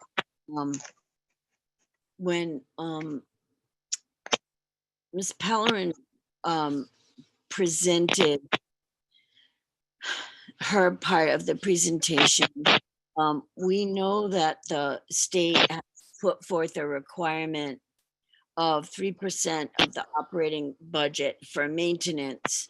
And I know from attending the workshops from the beginning of the bond money being made available to districts for building and upgrading buildings. That was a big piece of that. And so I know that it's 3% of the operating budget, but I want to make sure I understood what you said correctly. That 3% can include the cost of staffing the building? Did I misunderstand what you said? And I apologize, I can't point out the slide that you were on when you talked about that. Can you clarify that a little bit more, please? Sure, that's Article 9. It is part of the requirements for general maintenance. So part of the regulations are that you can count your facilities staff to go towards that 3% requirement, would actually for 2022 is 2.5% of operational budget. So it's a little different from anything with regards to the bonding. It's really with regards to general maintenance of school department and school buildings. Just don't understand how staffing can be counted as maintenance. That just it would be your general maintenance staff because they're directly involved in maintaining the buildings. Oh, all right. So now it makes sense because you were saying staff and I was thinking teachers. No. Thank you. Thank you. I completely understand it now. Okay. I will point out, though, that there are some things that can also be counted as maintenance under that program that do strike me as odd. So debt service is one of them. Is it all debt service, Rob, or is it just No, debt it's- service associated with facilities? On the facilities, of course. Yes, we discussed that quite at length in last year's budget cycle, that debt service could be, and I still don't understand how that can count as maintenance either, but at least my my question about the staffing piece that was answered and is much clearer now. Thank you very much. Thank you, Michelle. Rory, I see your hand. Hey, Rob, just a question to follow up on what you just said there. So if the annual anticipated debt service cost is 2.5 million, wouldn't that in itself, if it's only related to the school facilities, satisfy the 2% of maintenance costs to be reserved to be spent on that?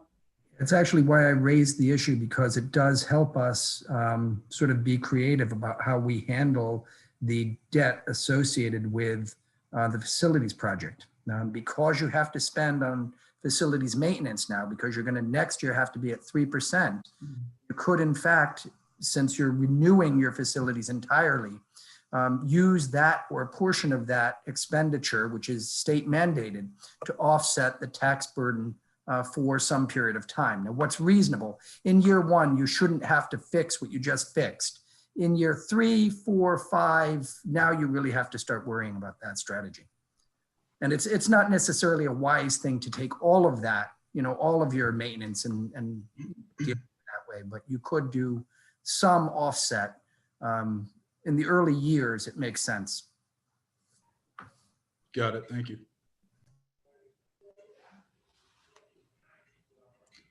Rob, I'll just ask some more general questions now that I'm up here. So I want to ask about any sort of like plugs to the holes that we're experiencing losses, maybe like hotel tax, meals and beverage. Do we anticipate a lot of plugs to those differentials from the state level? Now, considering they just passed the budget tonight, I don't know if you had that information yet or not. So we've had a look. Zach has been going over the numbers. I looked at the numbers. The state, I don't know what got passed tonight, so I can't speak with authority about what finally happened. But what was being talked about yesterday and for the last several days would have given us a significant COVID, and Zach talked a little bit about this before, significant COVID relief fund. It's going to help quite a bit. On the pass-through, the meals, beverage, and hotel, we're not going to see that come back. Those are holes. We're not going to see those filled because they're driven by activity. If the customers aren't showing up, the tax isn't being given to the state, and the state doesn't pass it through. So the pass-throughs are different. But on the whole, we're not anticipating that we're going to be in big trouble at the end of this fiscal year right now. Again, we had to tighten our belts. We haven't hired people we should have hired. We haven't purchased things that we really thought we should purchase, but we're not going to come through with a rusty fleet that is in dire shape. And given the changes in the program that we've been able to make over the course of the last year and the tolerance and the patience that the public has shown us, I don't think we're going to have long-term problems because of the choices we've made not to hire. I'm looking at Susan. She's been doing her job and her deputy's job for the last 9 months. We can't do that forever, but we've been able to manage quite well with what we've had. And I think when we come through to the end of the year, we're not going to be in a major deficit situation. We're just not going to be there. The state is going to help us. The COVID funds that they're sending are going to be more than we've spent on COVID, save for the expenses associated with South Road. Those may, in fact, bring us right flat with what the state is sending us. Got it. Zach, I got a quick question for you. In regard to the tax property revenue that's generated, it looks like an increase of 2.3 million as compared to the prior fiscal year. Is that directly related to the reassessment increase in value of houses? Predominantly, it changes because the rate was held the same. It's change in value. Got it. Got it. Got it. Thank you. Also, Rory, just a quick follow-up on, so the meals and beverage right now, we're at we've collected through November. If we budgeted slightly, if the state had projected about a little over $1 million, we've collected 300 and almost 90,000. So, that's about 36%, 37%. With a pause right now, that kind of puts a hamper on things, not knowing what's going to happen in the next 6 months, if there's going to be another pause in impacts to local businesses, especially restaurants and hospitality. We expect that number to be lower. In the projected number that I showed you, it's about 400,000. It could be as low as that. And we've talked with that's coming from Office of Revenue and Analysis. Hotel tax could be down too. I mean, it's those are things we just have to. Unfortunately, they're pass-throughs and they're wait and sees. COVID relief from the state will help. We have to figure out how that's going to impact if we do anything at the federal level for relief too. We can't double dip. So we have to be strategic about where we think we can, maximize our potential.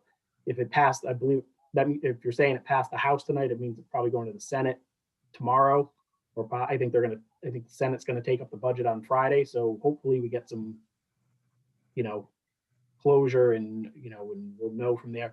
We're in close contact with Division of Municipal Finance, and the league has really been taking they're out in front of this too, working with all cities and towns, trying to make sure we're all up to speed on this and really pushing how this aid is going to be pushed through to the cities and towns. So I will, probably have multiple updates for you and the rest of the council as we learn things. It's going to be fluid. And Rory, just to get to some of the things that I'm sorry, you were looking for, how we're plugging the hole. Investment income has been, very good. The markets have been good. So our investment income this year has been better than projected. We've seen a lot of real estate transactions. We've had real estate conveyances significantly above last year's marks. So we've seen increases in real estate conveyance taxes, and we've seen no real drop off in terms of building permits. I wouldn't say that we're filling a hole with what's happening in building permits, but it's holding its ground. We're not seeing any losses there. Really, the place where we're seeing challenges are the pass-through taxes, meals, beverage, and hotel, and the recreation program funding. Those programs have been wiped out. Those are pretty devastatingly impacted. That having been said, what those program designs allow is to miss a season and start back up with new part-time personnel. It's not a great way to have to run a program, but we will be able to rebuild those programs once we've got stable funding coming in again. And just to follow up on that again, Rory, to the long-term impacts of COVID. I mean, if this goes south really fast again and we have to, bring on a third rescue into the EMS division, I mean, that, you're looking at, that could be close to $30,000 a month to cover salaries and benefits. If we had to bring on if the COVID really, if it spikes again. So, I mean, there's uncertainties and estimates that we've tried to build in for a worst case scenario, but it's challenging. One of the more challenging scenarios I've ever had to work with, dealing with. It's my first pandemic, so again, we're trying to take everything in stride. Predict for the worst. We've had some operational savings. Overtime is down, things of that nature, where we're it's just not taking place where we would have in a normal fiscal year. So again, we'll keep you up to speed on everything. And Zach reminds me of another place where we've seen revenue coming in at a faster clip than was anticipated. EMS, paramedic service billings for out of town program recipients, service recipients are up, largely because we've improved the billing process. We've got a firm that is actually going out and collecting, and we're seeing very good numbers there as well. Better than projected in that area as well. Thank you. Thank you, Rory. Kate. So Linda, I'm more thinking about, and I know this is a pro forma, and we're going to get into details as we, as a school committee, start diving into our own budget. But I'm curious, so we have, like, right now our staffing needs are a little bit higher because of COVID. And hopefully there will be a post-COVID scenario not too far off in the future.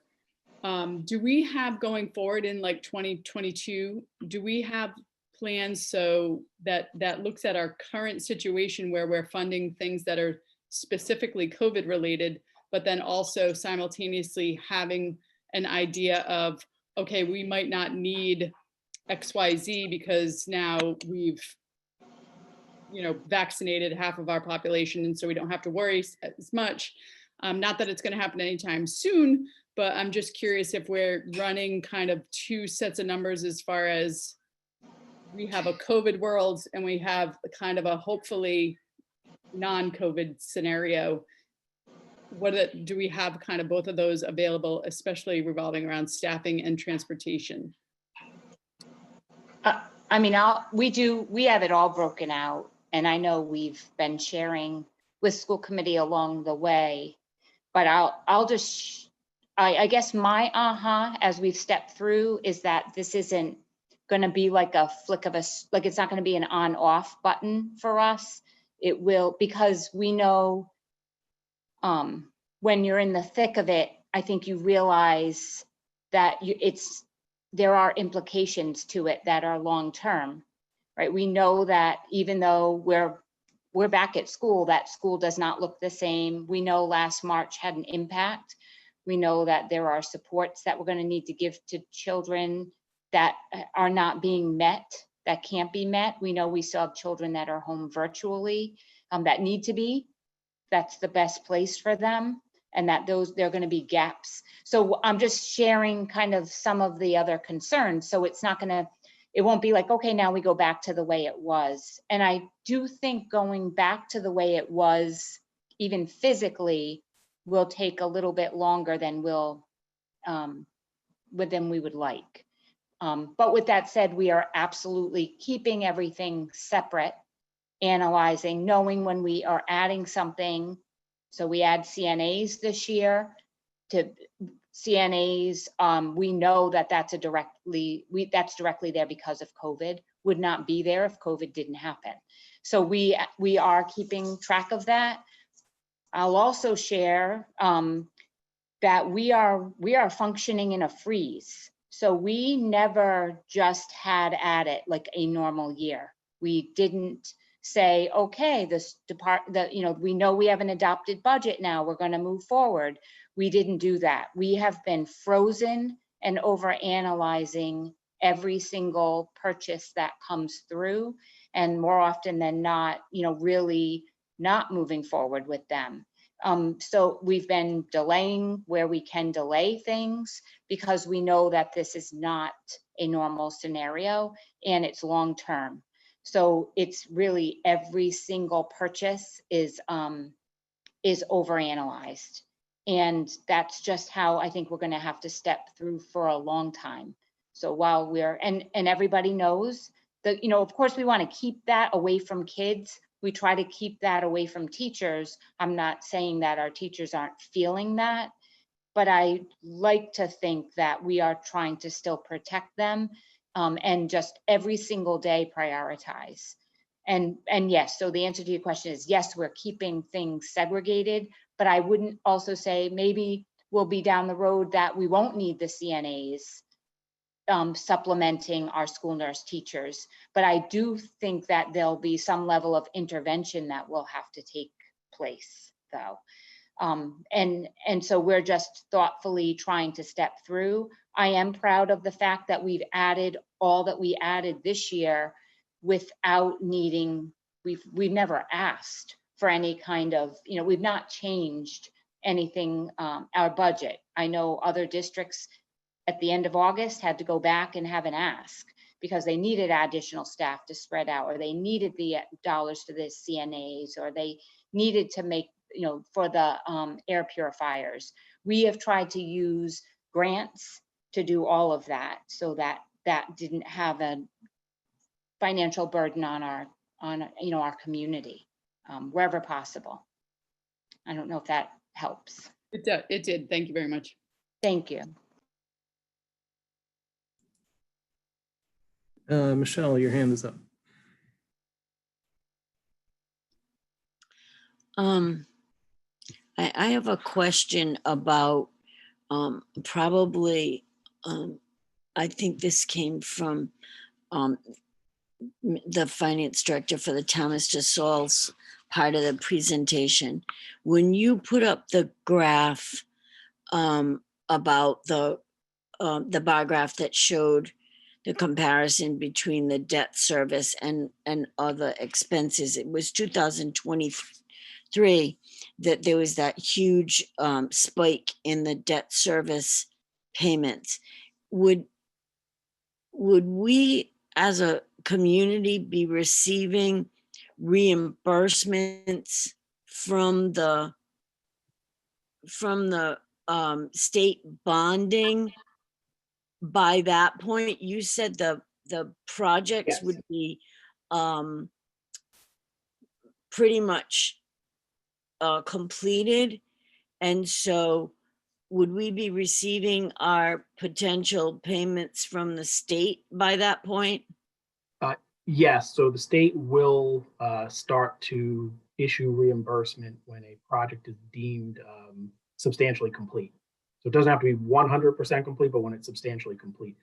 And that is that year, like I said, because the way we did it for the analysis for the capital improvement plan was interest only on the loans, on the debt, the first year of each, and that was assuming 2 tranches of bonds at 39 million apiece, or slightly over 39 million, and interest only to help kind of smooth out that debt payment. But when you get into year 3, now you're paying the full debt, and there is kind of a catch up to make sure you're adding the principal to it. But that year is all, and that's why in that graph you see it substantially lower for the net debt service, because you would be receiving reimbursement on that money or on that payment. That's assuming everything passes. Again, it's just a scenario. How we finance that will all go before the council, and they will be able to make we'll make a recommendation with the fiscal advisor in what's the best, what would be the best strategy for the town at that time. It's still a little early to tell, but working with him, this is where we kind of landed for now. But it's just to give people an idea of what it would look like. We can tweak that program. You can go out for 100%. You can do it in 2 tranches, 3 tranches. It's really, we'll run those scenarios as we get closer, and we know what the markets will look like and will bear in terms of interest rates. Okay, thank you. Emily, your hand is, I'll go to Emily first, Rob, and then. Yeah, I don't want to get too much into the minutia here because I know this is a high level look, but I'm just wondering, Linda, if you have heard if the state's going to be making any accommodations because of the sort of false drop in free and reduced lunch students that we're seeing, and also sort of that false decrease in enrollment, knowing that it's due to the pandemic and knowing that it's not just a South Kingstown issue, it's not just a Rhode Island issue, it's actually a trend that was seen nationally. Have you heard any talk about that? Or is that something that we should anticipate, accepting that that's going to be a loss? Or are you not sure yet? I don't know that they're sure yet. And Raquel, you can chime in. We had a superintendent's meeting Tuesday morning. We had Department of Education there. They do acknowledge it, but they were still unpacking all of that at the same time. Yeah, and I know it's early. I was just wondering if there were any rumblings about that, since it has been sort of acknowledged at even the national level that that's seen. Okay, thanks. Thank you. Thank you, Emily. Rob, you had your hand up. I just wanted to follow up on Michelle's question and ask either Raquel or Linda to sort of walk us through the timeline for bond feasibility, I guess. These programs are ending, and I want to make sure that folks understand that we're bumping up against the end of the line with regard to the state bonus program. And I just want to make sure that we all have the same dates in mind. And I know you guys are tracking those closely.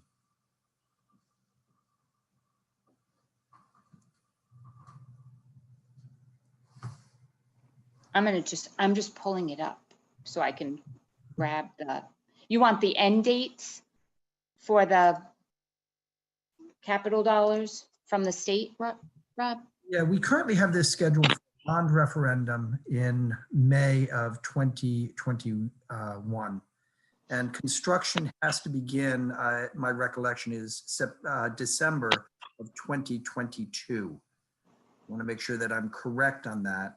And that construction deadline, December 2022, would relate to all of the projects that we're contemplating for school facilities.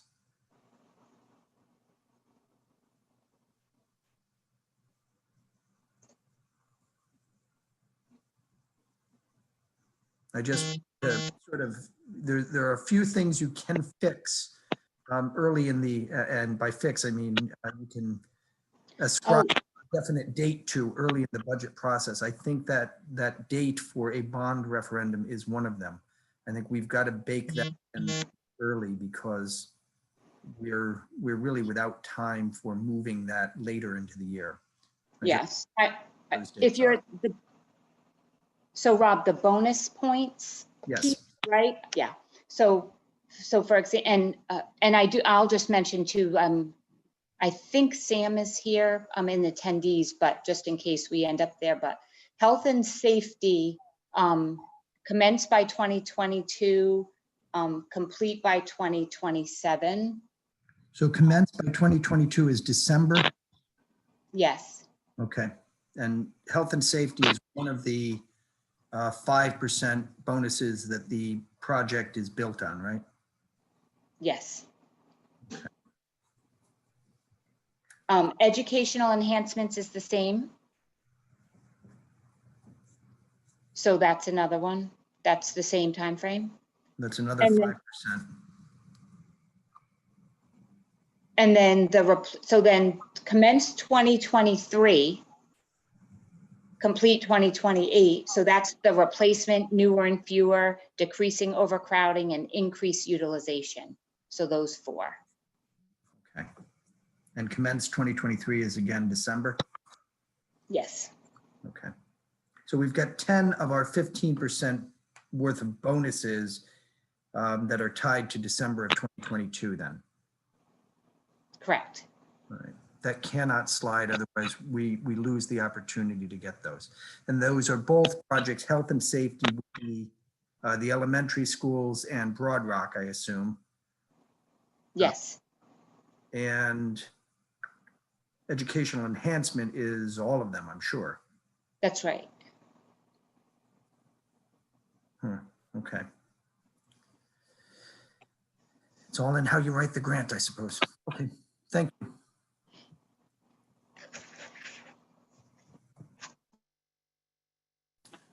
Any other questions regarding the presentation tonight or anything else? Zach, your hand is up. Yes, I just wanted to follow up on Councilwoman Bergner's question earlier about the slide that had the affordable housing. It was showing 0, the funding for whatever reason, and I do apologize, it got lumped into the total leisure services program for fiscal 21.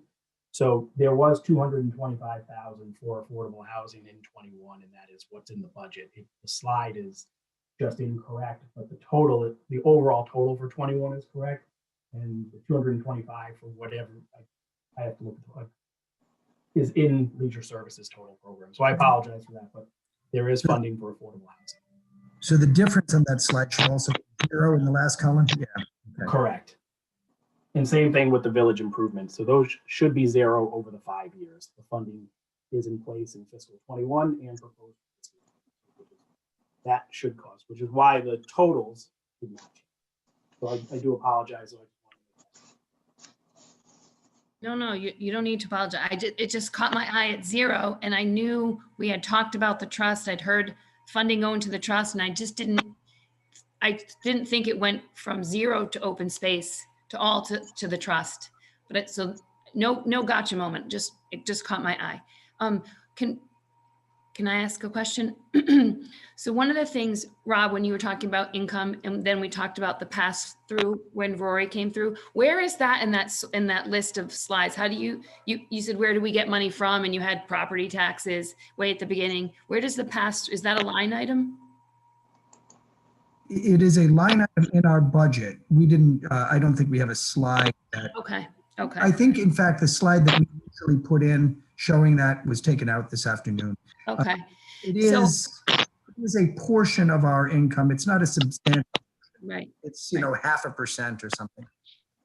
So for me, the slide that I will probably want to look at for a long time is probably the last slide that you showed, where you show the median income of 89,000 and someone's expenses and their discretionary. So I would point out to everyone here, that's the money that someone might save for their children to go to college or to buy a car in a year that you know, all of a sudden you have an unexpected, I need to buy braces, I need to fix something like my roof or whatever. So I hold that as an elected official very close to me, always in my mind's eye is that person who's, you know, I had to get new brakes and I didn't know that they were going to cost that, or I needed new tires. And so when we talk about this year, you know, I have friends who have lost their jobs. I mean, I'm very lucky. I work in the public sector. We've been relatively insulated from the changes, and I think that might account for the lower unemployment rate in South Kingstown, because our largest employer is the government. So, but I think that the community has experienced a lot of hardship. We know that under Trump, we have seen increased wealth inequality. I mean, many people are doing well. Many people's portfolios look great, but I would ask you how many people actually own stocks and have that portfolio in South Kingstown. So I hold that in my mind when we make these decisions about people's pocketbooks, because it's people's lives. And so I'm sharing my values and how I look at this budgeting. You know, we're talking about high level goals and thinking, and that we need to recognize that the community of small businesses and people have made a lot of sacrifices this year. It's still unstable. It's still unsure of what the next few months will look like or even beyond. And so I think that we need to make decisions that reflect and acknowledge the hardships that people still anticipate, and that that's where I come from in terms of how I look at what we need to be creating in terms of budgets. We haven't really talked about that, but I consider the budget, you know, a reflection of our morals, and I take that responsibility of taking someone's money. They don't really have a lot of say. We determine what they can pay, and so $5,000 is the vacation, it's braces, it's all of those things, and or you're saving for your retirement, or you're putting money towards your house. So I think that we, as elected officials, should recognize that we can't always expect the increases will always be there, because I think that from COVID, we've given up a lot of control of our lives.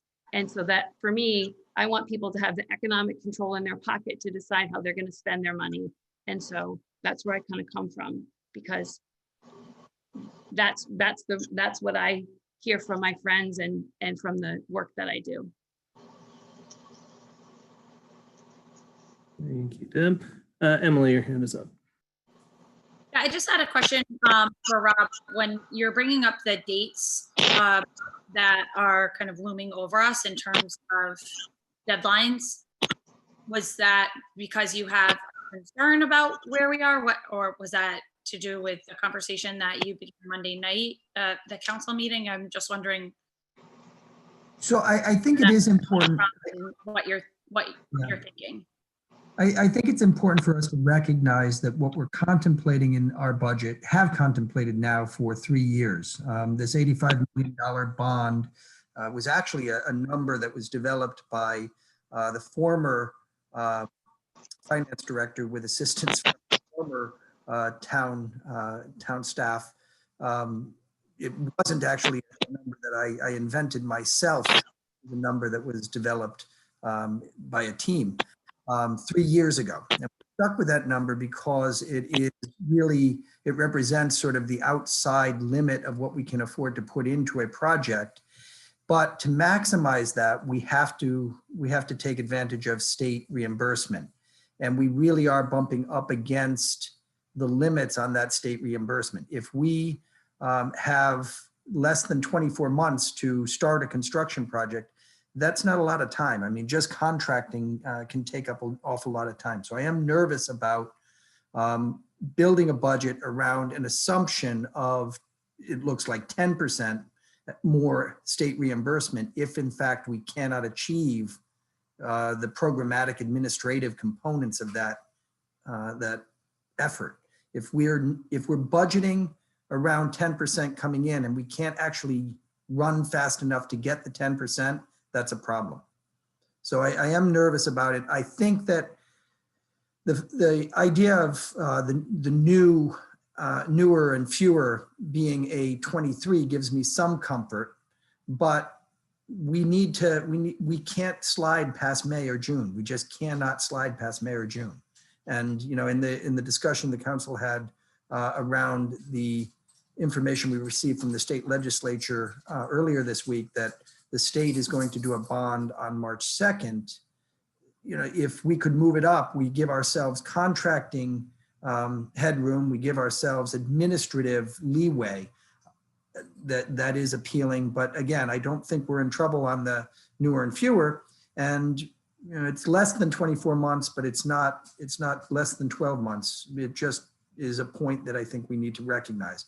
We're building a budget around an assumption of state revenues that requires us to do something quickly. And the something it requires us to do quickly is pass a bond, enter into contracts, get a construction crew on the ground, and start modifying elementary schools in Broad Rock. All of those things have to be done in 20, well, what is it? It would be 12, 18 months. So really, the more that everything is delayed, the more pressure that South Kingstown's going to be under to be able to actually make all these projects come to fruition, which is what we've known. I'll be perfectly clear on this. I don't think the assumed 10% contribution from the state is a reasonable assumption if we go beyond June of 2021 for a bond referendum. If we cannot get it done in May or June, I don't think we can contract in time. And with the dates that the project manager has presented to the building committee, what is the flexibility in those dates?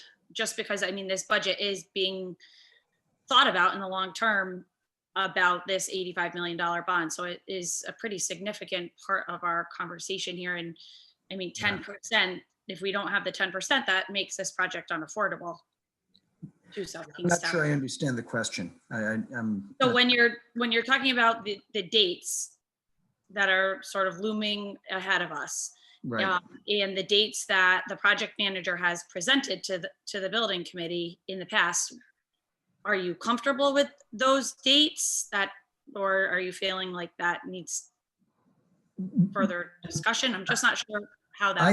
I think we're getting really short on time, especially if you consider where we are with regard to the stage 3 and the architectural firm. I mean, if you're changing firms and you have to, I mean, I think there's a lot of stuff in there that raises questions about whether or not we can get the project done if we don't stick to a tight timeline for the bond referendum. I'm just nervous about it, that's all. I mean, I don't think we're at the point of no return. I don't think we've hit the point of failure, but I do think that we are bumping up against, we've waited too long. And so from the conversation that you initiated on Monday night about changing the dates, is that it's something that should be further discussed? Is that not a conversation for tonight? Is that, I'm just wondering. So first of all, I wouldn't suggest that I initiated a conversation. We were informed by the state legislature last week that the state will be proposing a statewide bond, that there will be a ballot on March 2nd, and that if we wanted to be on the same ballot, that we would have to provide them with information quickly. They're looking for legislation to have been passed and the question that would go on as the local question by January 11th. The question has to go to the Secretary of State by January 11th. There is a lot to be said for going quickly if you can. It means that we don't run into the administrative bumps or we lengthen our opportunity. We lengthen the time when we could do contracting, when we could do a phase 3 with a new architect. There's a lot of benefits to building some headroom or some leg room into that part of the project. It's also, in my view, potentially helpful to have the bond question, the local bond question on the same ballot as a state bond, simply because there's an efficiency of administration. We don't have to have 2 elections. Beyond that, it's really just a political question. I would say the only thing that anyone who is empowered to answer that political question must consider is there is an administrative necessity that we get this done before the end of June in order to be able to contract, in order to be able to figure out who the architect is going to be for phase 3. We can't push the political question off infinitely. We have real deadlines looming, and we have to start moving on the work that will get us to those deadlines. So the political question, when should the bond referendum be? It can be anywhere from now until May, moving into June. After that, I think you are beginning to create such obstacles to the administration of the program that it may not be possible to accomplish.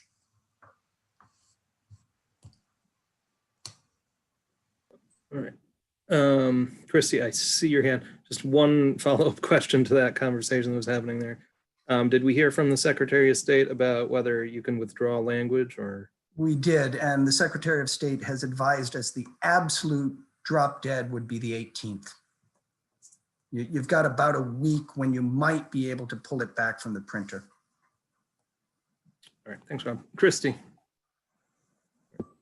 So since it was brought up, I want to ask, are we having that conversation? I know that Monday, it felt like the town council was blindsided by this news. And I know that 3 of the 5 felt uncomfortable.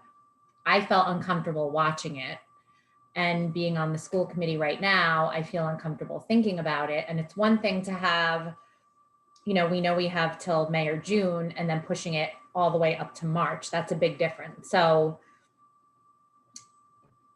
I am concerned about the March date. And so I'm asking, are we having a conversation about that right now? Because I do want to honor how the town council felt about that, what they're thinking, and how we're going to move forward with that. Because I do think it's an important question. If we're talking about budget, that's a huge part of the budget. So is it a conversation we're opening up? It sounds like it's an open conversation to me at this point. So people should feel free to discuss it. Town council will take all this under advisement. So I just wanted to add my 2 cents. I do think it's pushing it up gives us more time to do other things, but I also think pushing it up gives us less time to do some other important things that need to be done. And that does concern me. And I'd be curious just to hear what other people think about that.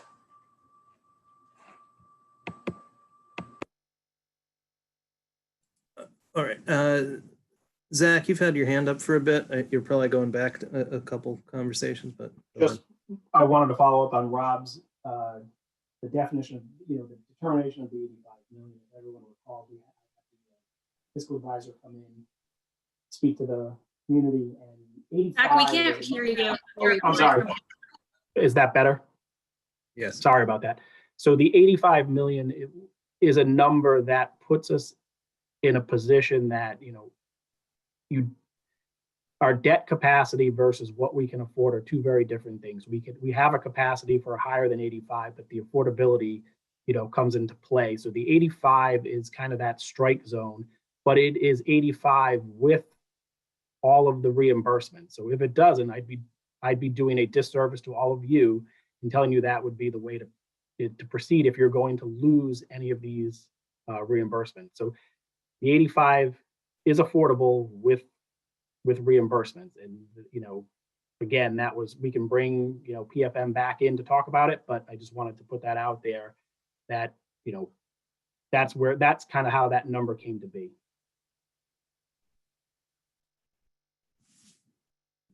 Great, thank you.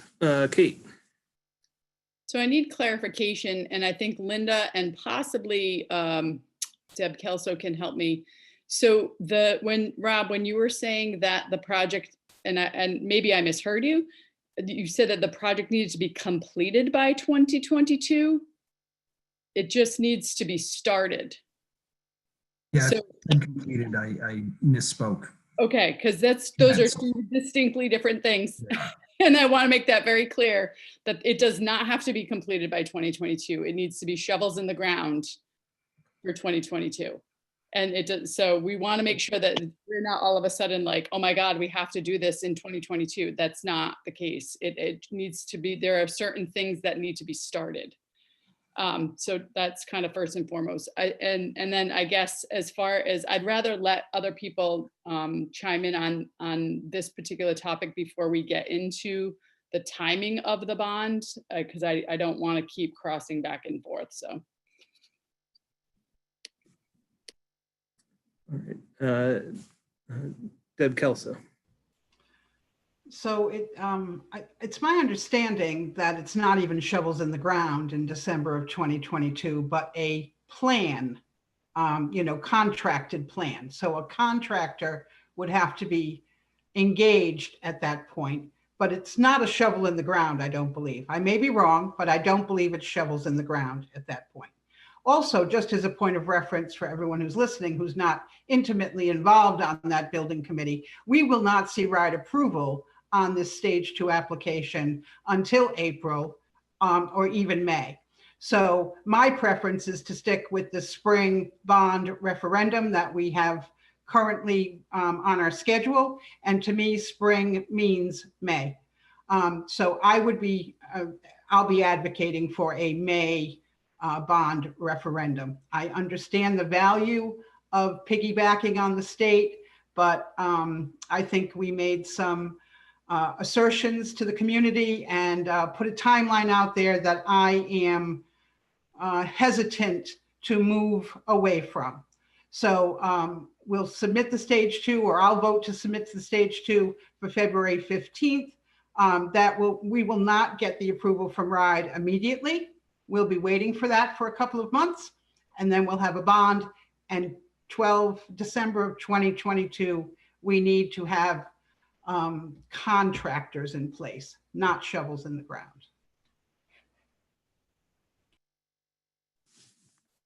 Thank you for that clarification. I think that's helpful. Jess, did I see your hand up? You did. Thank you, Abel. So Kate and Deb's questions were clarifying for me, so I appreciate that. I just want to share that while I understand the urgency of moving this along, it still makes me uncomfortable. I think it would be great to have this on a statewide referendum where we could bring out as many people as possible.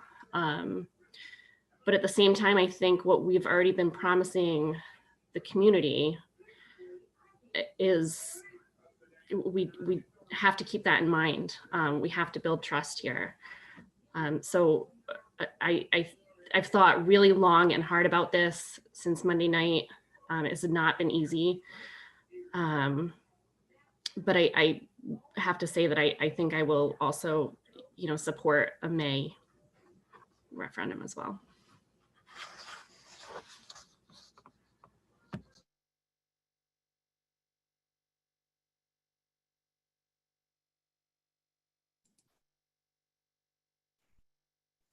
All right, Christy. No, I just think it's a really hard decision, because I think if as a school committee member, I see my job is doing what's best for the kids in our community. And so that would be having the best facility we possibly can for them. At the same time, in order for that facility to come to fruition, we need people on board to vote for this bond, or else it stops at that.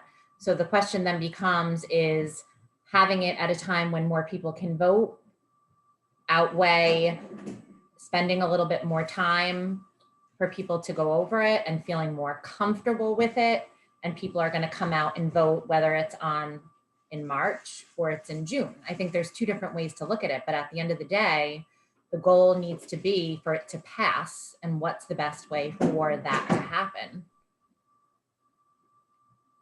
And for me, I just feel like I'm sensing people are uncomfortable, and if the people on the town council are feeling uncomfortable, I have to trust that they're representing the greater community and the greater community feeling uncomfortable, which would indicate how they could potentially vote. So it just concerns me that it would potentially not go through, and then there's nowhere to go from there. That's my biggest concern as a long-term view. All right. I thought I saw a hand up. Was there somebody else who wanted to speak just then?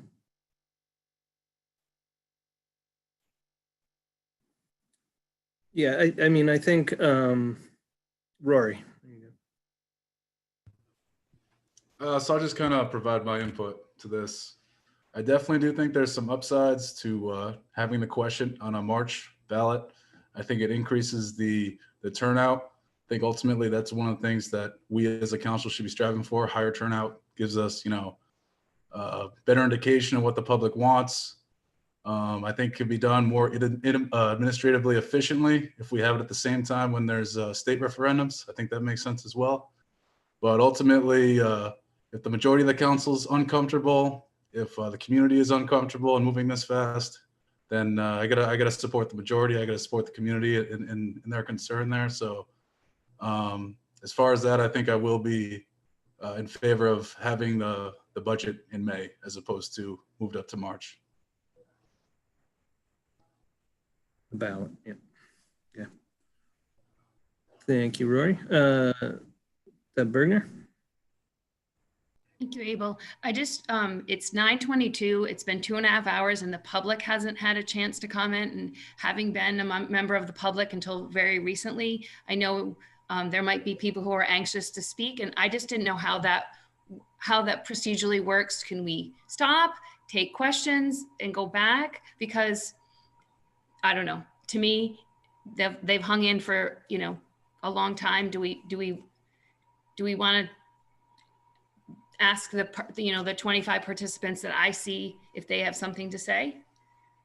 I thought this meeting was also to get public input. It was one of the things Rob had said about very collaborative, and I'm not going to go back around in, but it is almost 2.5 hours in, and I know some people have other things to do and they might want to say something. So how does that work, Abel?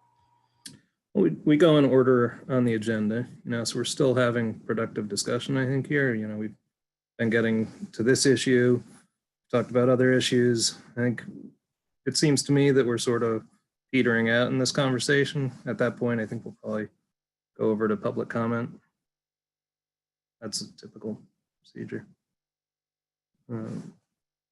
Any last comments here?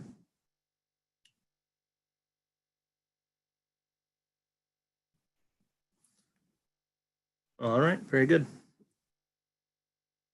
At this point, it is a public hearing. So anything that you've heard tonight, try to keep it topical to the discussions that have been ongoing, but it's a big discussion, the budget in general. So have at it. We will call on people in the order in which they raise their hands. If you're on your phone and listening, you can hit *9 to raise your hand, and then you'll need to hit *6 to unmute yourself.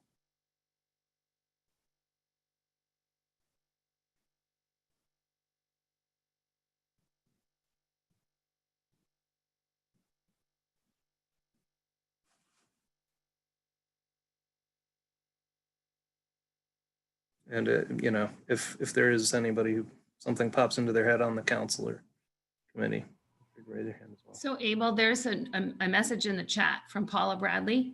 I don't know if you can see that. She doesn't have a hand raise function, but she would like to speak.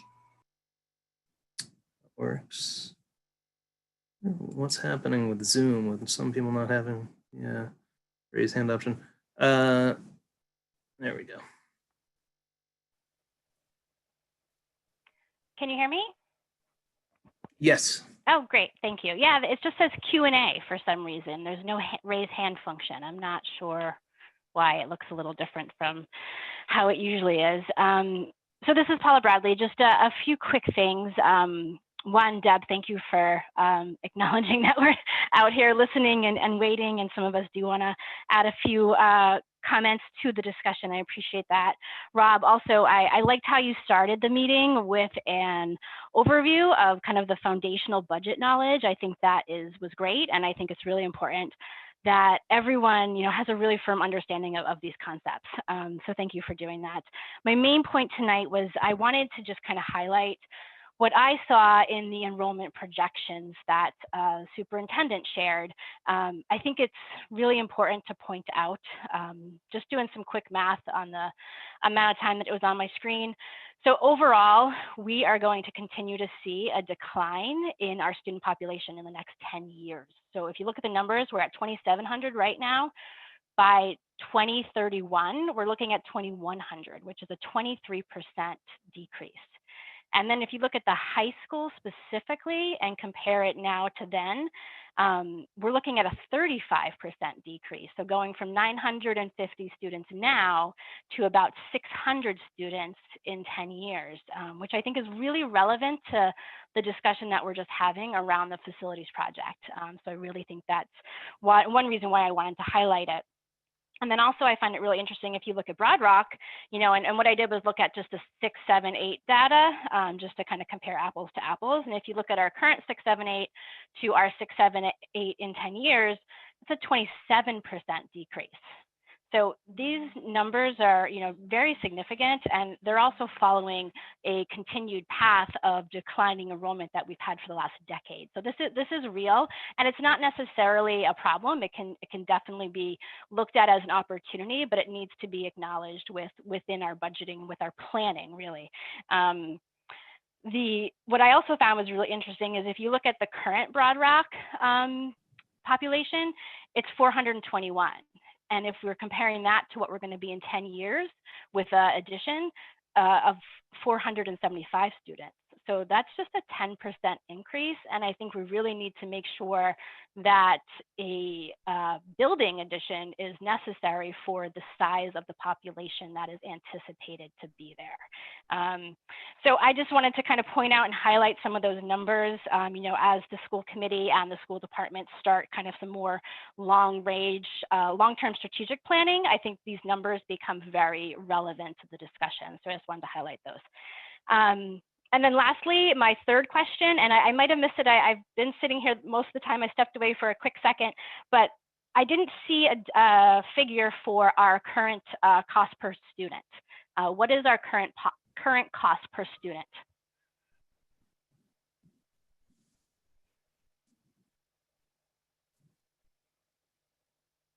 So I'll just share, we normally, under bylaws of the school committee, don't respond to questions interactively. So I'm going to try to, I guess I just want to make sure this, our school committee, and especially those that are new, because we are tonight, this isn't, under a school committee posted meeting. And I'll try to kind of just step in and just share.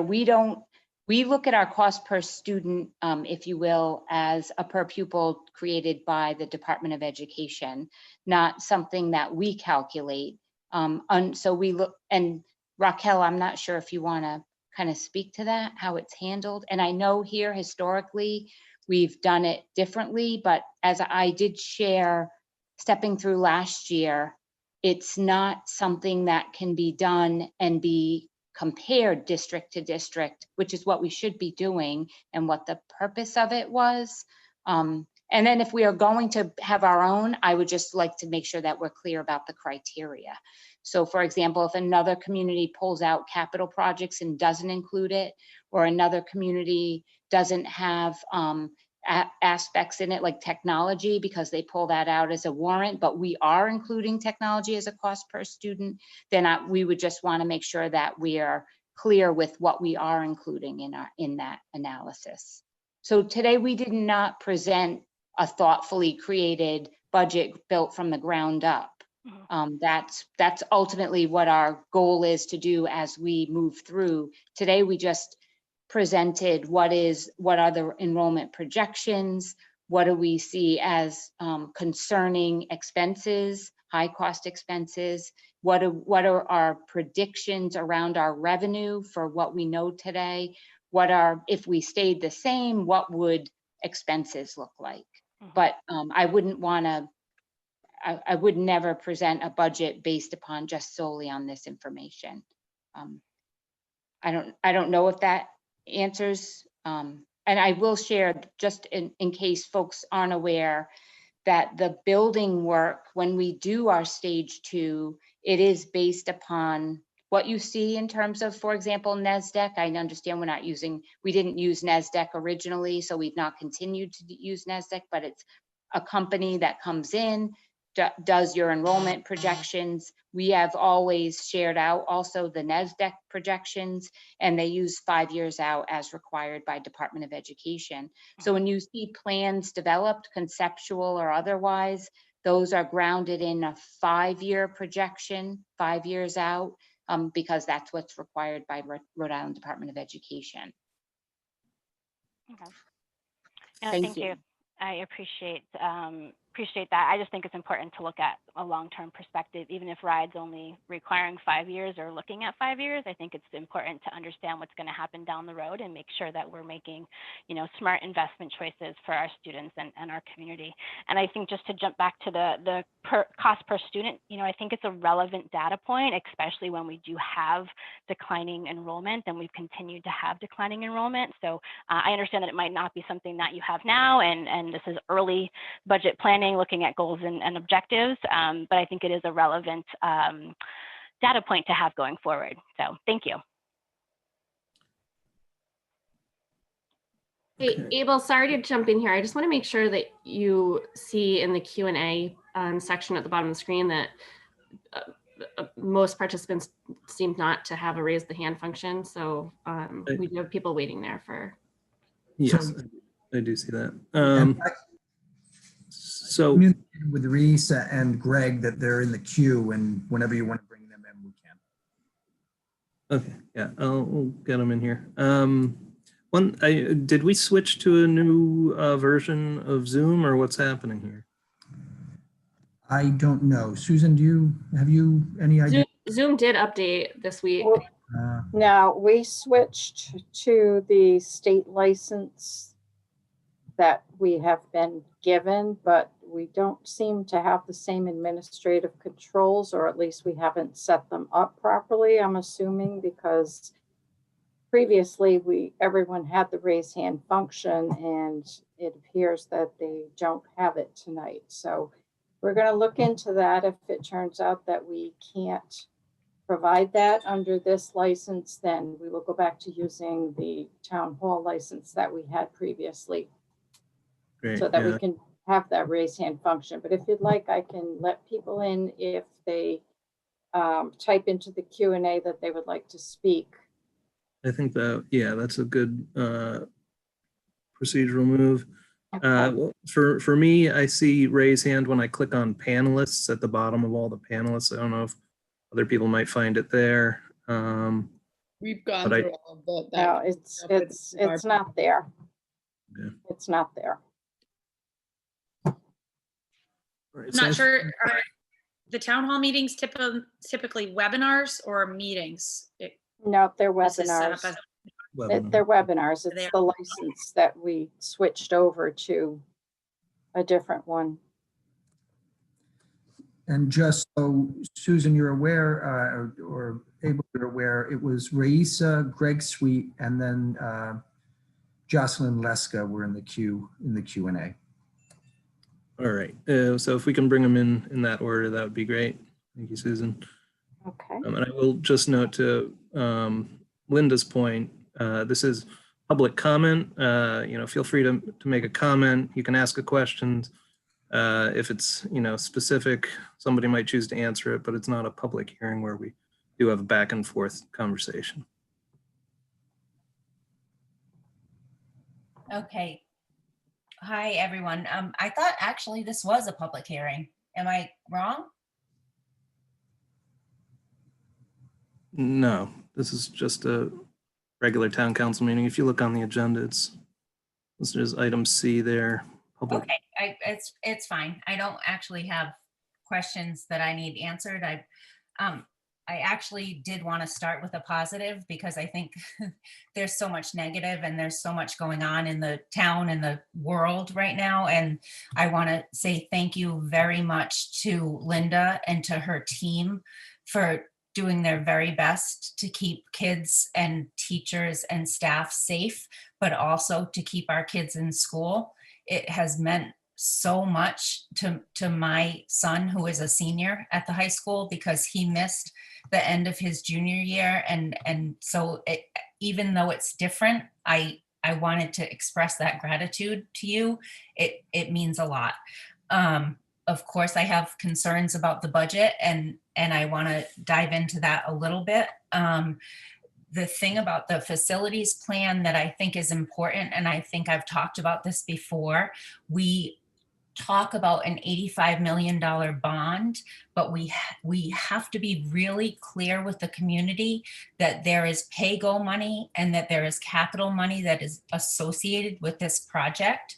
And if we aren't, I think that drives up the cost of the project. And I don't know if it was Joe or if I just have made this up, but I have a left pocket and a right pocket in my pants, and it's the same pair of pants. So we need to be really clear about the number, the final number that this facilities plan is going to cost, regardless of where you place that money in the budget. It needs to be obvious to the town and to the taxpayers.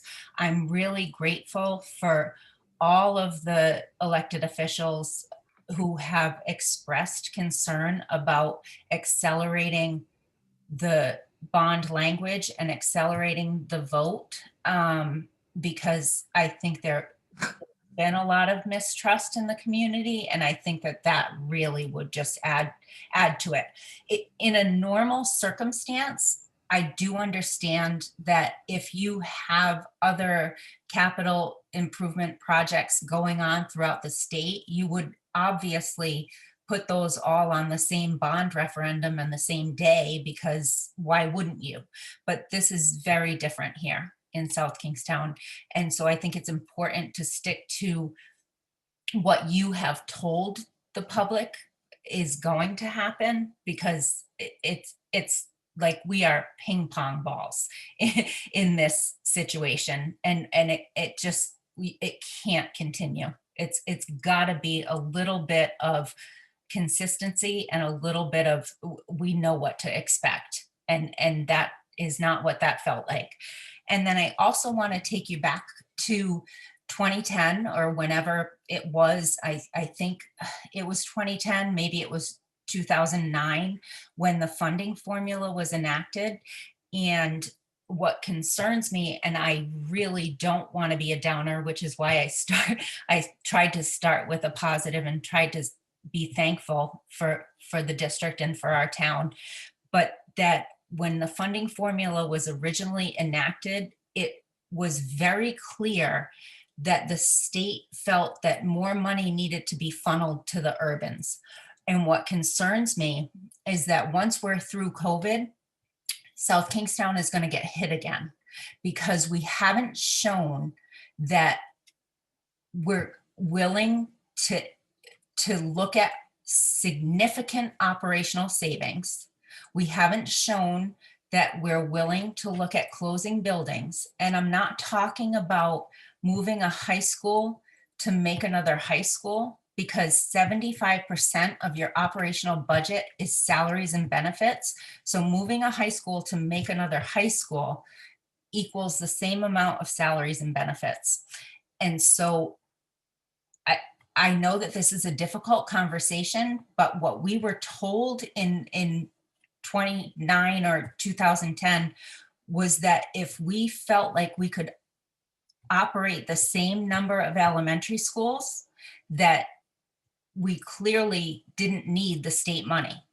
And so what concerns me is if we don't look at that as we move away from COVID and the state starts to look again at the funding formula, there has always been talk that it was going to be done again, and that we potentially could go back to a situation where we're losing more state aid.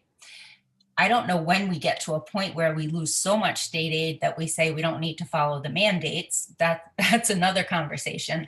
But I think that's something to think about as you move forward, in terms of, we always felt like maybe we could get to a point where we could breathe a sigh of relief and say, we're finally through this 10 years, but we as a town have not exhibited to the state that we can't, quote unquote, afford to pay more.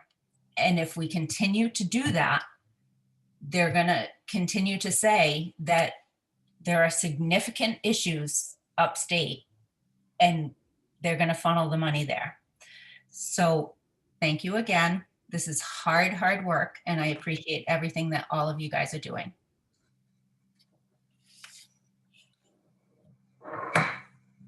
Yeah. And I think Greg was next. Yes, and while you're bringing him in, I'll just note we have found the raise hand feature. It should be available to everybody again.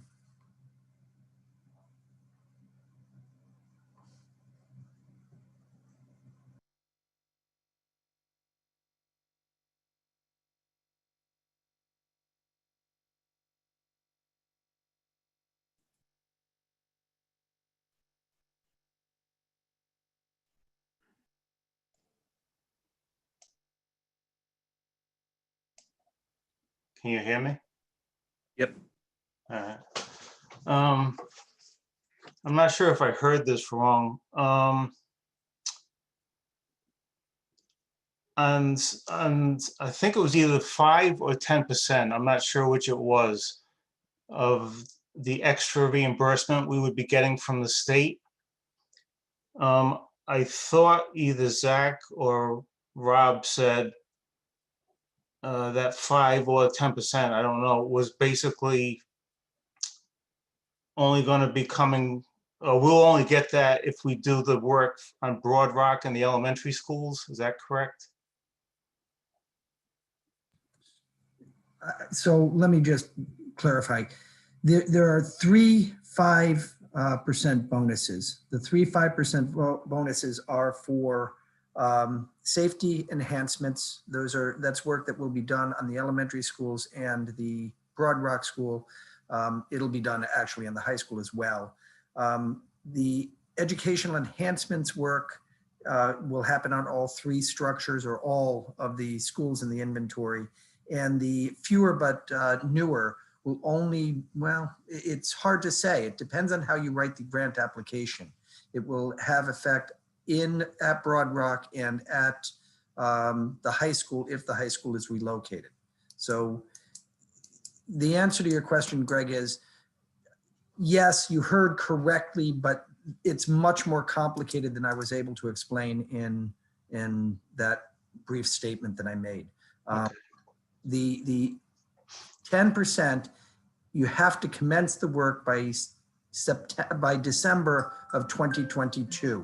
That's the only thing. And since you're not going to get to construction if you move the high school by that time, you're not going to commence the project. Although Deb Kelso has also made the point, and we'll have to check with the construction the project manager so that I'm perfectly clear what commencement actually means. If it's ink on a contract, that is a much easier thing to do than if it's actually commencing work on the project. So the timeline question is tied to much more than we can get into tonight. Okay, I was just gonna ask if what I heard was correct. Would we only get the 5% on the dollar value put into those schools? But it's more complicated than that, and I accept that. Also on the 3%, I think I heard that you have some flexibility, maybe in the first year or 2, on how to use that money. With the money being put into the schools, there's probably less maintenance. I'm not sure that holds water, because in let me see, well, actually, all of the schools are not going to be brand new. So there's going to be still a fair amount of old building there that's going to require the same amount of maintenance.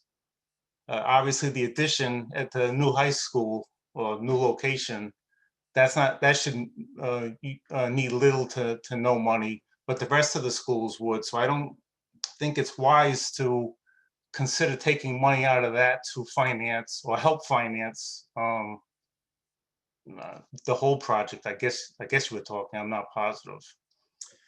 And the other thing with that too, when you were talking about that, I think we talked, or you guys talked about earlier, and when I say earlier, I mean in past meetings, that 3% was going to be used to pay for the $7 million worth of extra work, or am I not remembering that correctly? So I'll just comment very briefly, Greg. I think all of those points are correct. I think that you have to take into consideration all of the costs of maintenance of all of the buildings. And yes, there's a capital improvement plan that the schools will be advancing in addition to the bonded projects, and those too will have to be paid for out of operational funds. So you're right. The things you could spend to get to the 3% include salaries for the maintenance facilities people. They do include some of the debt service on the bonded facility. You do potentially spend some of that on just maintaining the elementary schools and other. And yes, there is a capital improvement plan that will need to be paid for. All those things are competing for that 3%. All right, and the last thing I have, it's more of just a comment, and Linda's kind of been working with me trying to get some information, and her and her office have done quite well. I'm very happy with their efforts. I've been trying to find out what the actual high school costs or relocated high school costs would be, and Linda, you might be able to shed some light on this. It's my understanding that the building itself is approximately $60 million, or the project, I should say, not the building, but the project at Curtis Corner. That the cost for the building, the addition and the rehab is approximately $32 million. So that, if I'm reading everything that I got, which I'm not sure it's all of it, but what was given to me, what I'm reading is $28 million going towards site work, demolition of the existing administration building, moving tennis courts, all of those things. That's a hell of a price to pay, in my opinion, for this project. There's 47% of the project not being used to help educate the kids. My understanding was that they didn't break it out so we could really unpack it. And maybe you found a way to do that since we've been communicating back and forth, but dealing with they being RGB, they had shared that the addition and the site work were combined together in the budget, and the reno was a separate, and they didn't have it broken out because that's how the grant, really, like stage 2 application is a grant application. So they're meeting the needs of the stage 2 submission, trying to make it clear for the criteria of stage 2 submission. And I think we've all learned that stage 2's submission criteria is not necessarily the way we would like to see it laid out for us, kind of as laymen analyzing a project. But with a grant application, again, thinking about it in terms of a grant application, you want to meet the criteria. So my understanding is RGB is presenting a budget to meet that. And so when we're seeing the numbers as they associated to the site. It's the site combined with an addition. But I'm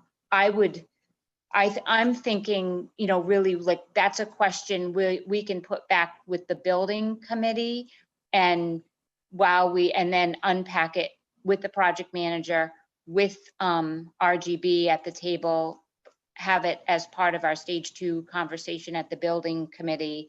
If, again, this is what I'm thinking, I'm just being very transparent. You know, we contracted RGB to do work to submit stage 2. I don't push for them to do anything additional because I don't want them to charge us. So with that said, maybe sometimes you ask someone something and they have it and there is no charge. But I've asked, I think I've shared emails with you where I have asked, and it's not readily available. So I'm just being super cautious about asking for something that could possibly have any additional cost. I understand though, and why you would want that, and think, you know, when we analyze the project, that's important. But again, the purpose of RGB is to submit the stage 2 grant application. So now I'm going to just for a second put on a mathematical head and just, I don't, you know, again, transparently, I don't have all those numbers in front of me. So I don't want to say a yes or no to, you know, kind of numbers on the building project tonight, but forgive me on that one, because I don't like not being able to answer that, you know, those specifics for you. So I hope that makes sense. Yeah, and that's fine. At the last building committee meeting, though, I asked the question, and Tracy told me it was in section 4. So I looked, and it's not there. But then you got me some. There's 23 pages of costs, I'm going to call it. So I kind of had to work with that, plus the, you know, section 4 that she gave me, and this is what I'm coming up with. It's best guess. But in all honesty, even if that 28 million is incorrect, and say it's even half that, 14 million is a pretty stiff price to pay for that project. All right, thanks, Greg. All right. We'll dig further into those numbers as we move ahead with budgeting and the facilities process. I just think Jocelyn. I just think we should know that before the stage 2 is completed. Gotcha.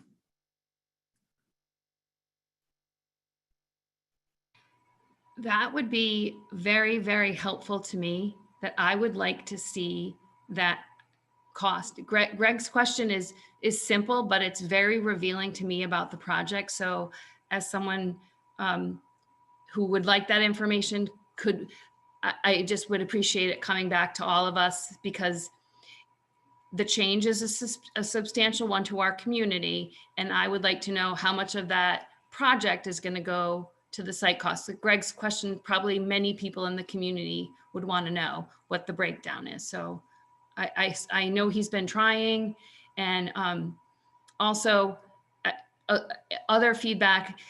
The other night at the listening session, a very engaged citizen who had an engineering background wanted better resolution pictures, maps and things like that. And if we could have a searchable PDF, that was one of the things. Do you know if that's going to happen? Because that would be helpful to the whole community who seems to be interested in the project. Yep, I have asked for that as well to be taken care of. Yeah, thank you though. Thank you for that.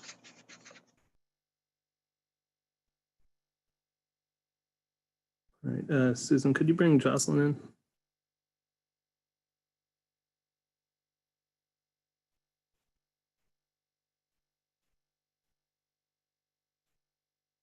Hey, Jocelyn, you're muted at the moment. How are you? Good, how are you doing? It's snowing pretty hard. How glad are you you're not in town council chambers right now? So I want to congratulate all of you for getting through the election. It was a long and hard and arduous process, and you were all subjected, and some of it from me, with some very difficult and probing questions that were important to me. One of the things that is most important to me is trust. And in this project, it is surrounded by a lack of trust in the community. And I attended a Common Cause seminar a few weeks, now a little more than a few weeks ago, about re-envisioning public meetings. And one of the polls that was taken, it was a question about what motivates the public to participate in public meetings. And 78% of the respondents, and I actually think it was closer to 79%, responded that they participated in public meetings when a specific topic on an agenda interested them and was something that they wanted to participate in. And before you lecture me that this bond is part of the budget, I am fully aware that this bond is part of the budget. But I'm a well-informed participatory citizen, and I've been participating for 35 years. This topic is not on tonight's agenda.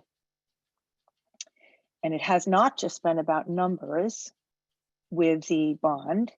It has been about voting dates, and it has been about breakdown of various items in the bond.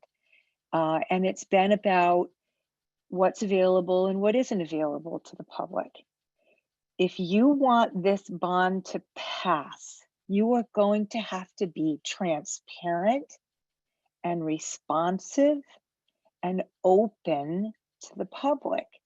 And switching a vote from the early summer to the very early spring feels stealth, it feels disingenuous, and it immediately makes me go, oh, we're right back to where we were just a few months ago. This feels extremely uncomfortable to me. And I'm pretty informed. So I wanted you to know that. I wanted to share with you what the optics appear like sitting on this side of it as a member of the community.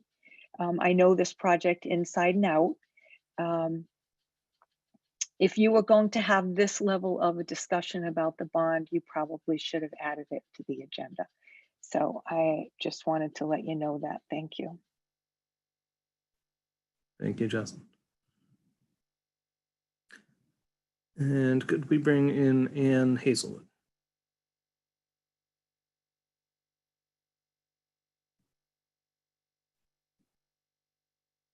I found it.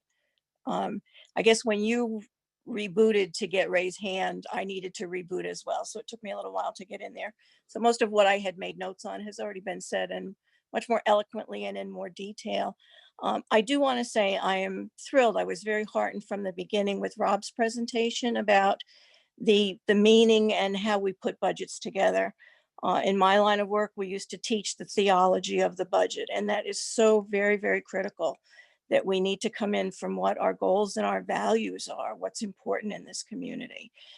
So I'm very happy to hear that, and I hope that all of you can continue to keep that as one filter as you're working on budgets. And then also we have this huge COVID filter is another piece of it. And some mention has been made, but there's also a little bit of glossing over. I think Deb brought up the family, the one family household that Rob mentioned further on in the conversation that had about $111 of disposable income. When I was working, the advice was that you had at least a year's salary in the bank in case you lost your job. Well, guess what? That's where we are. I mean, I'm not working now, I'm retired, but $111 to save to get you up to that $89,000 salary, it's gonna take a heck of a long time. And so I think and as Deb said, with the tires and the roof and the brakes, everything else, we just need to be very, very cautious about that we can look at numbers, that we have so many businesses and so much unemployment, but these are real people who are really, really struggling. And as retired citizens, we've had to make some hard decisions. We've had to forego some work on the house because we didn't feel comfortable spending that money now. So that's the one piece of it. And I just ask that you all continue to keep those two filters as you work on the budget.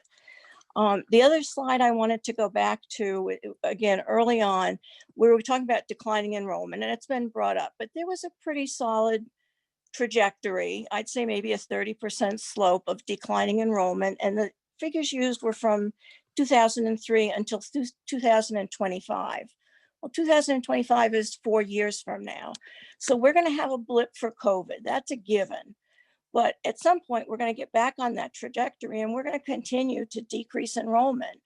I've been doing work in the state of Rhode Island on the aging population.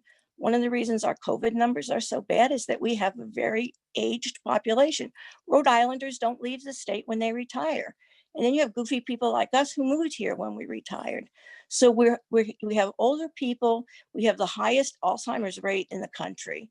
And I think we're 30% of the town's population. So we talk about percentages of budgets. 30% of the population's retired. And yeah, property values are going up, but we only realize those if we sell the property. And then where are we going to go? I have retired friends who'd love to downsize. They can't afford to sell what they've got and buy something smaller because what they buy is so expensive. So I just asked, if you put all these things together, to be so cognizant of any impact on tax rate. I just think it's going to be critical to the health and well-being, emotional, social health and well-being of the citizens of this town. And I think that's it. I agree with what Jocelyn said. I didn't realize we were going to talk about the bond and when the vote is. I thought the focus on the budget, the overall picture was wonderful. But I think from the meetings I've viewed with RGB, they have a hard time getting stuff to us on time, all of us. And to try to move this up so that roughly in 4 weeks, we need to have a submission to RIDE is really asking a lot in order to get on that March agenda. We've budgeted for a referendum for the $10,000. We just spent $47,000 to send postcards to people and ask them 2 questions. I would hope you'd be very, very careful about moving that bond and having a conversation where it is on the agenda. So that's a wrap. Thank you. Thank you, Anne.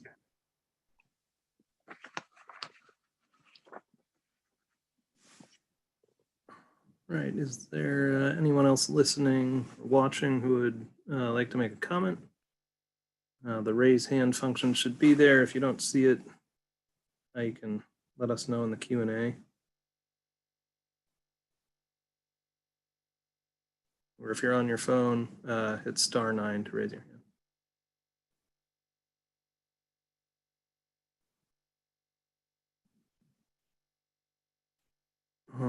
Right.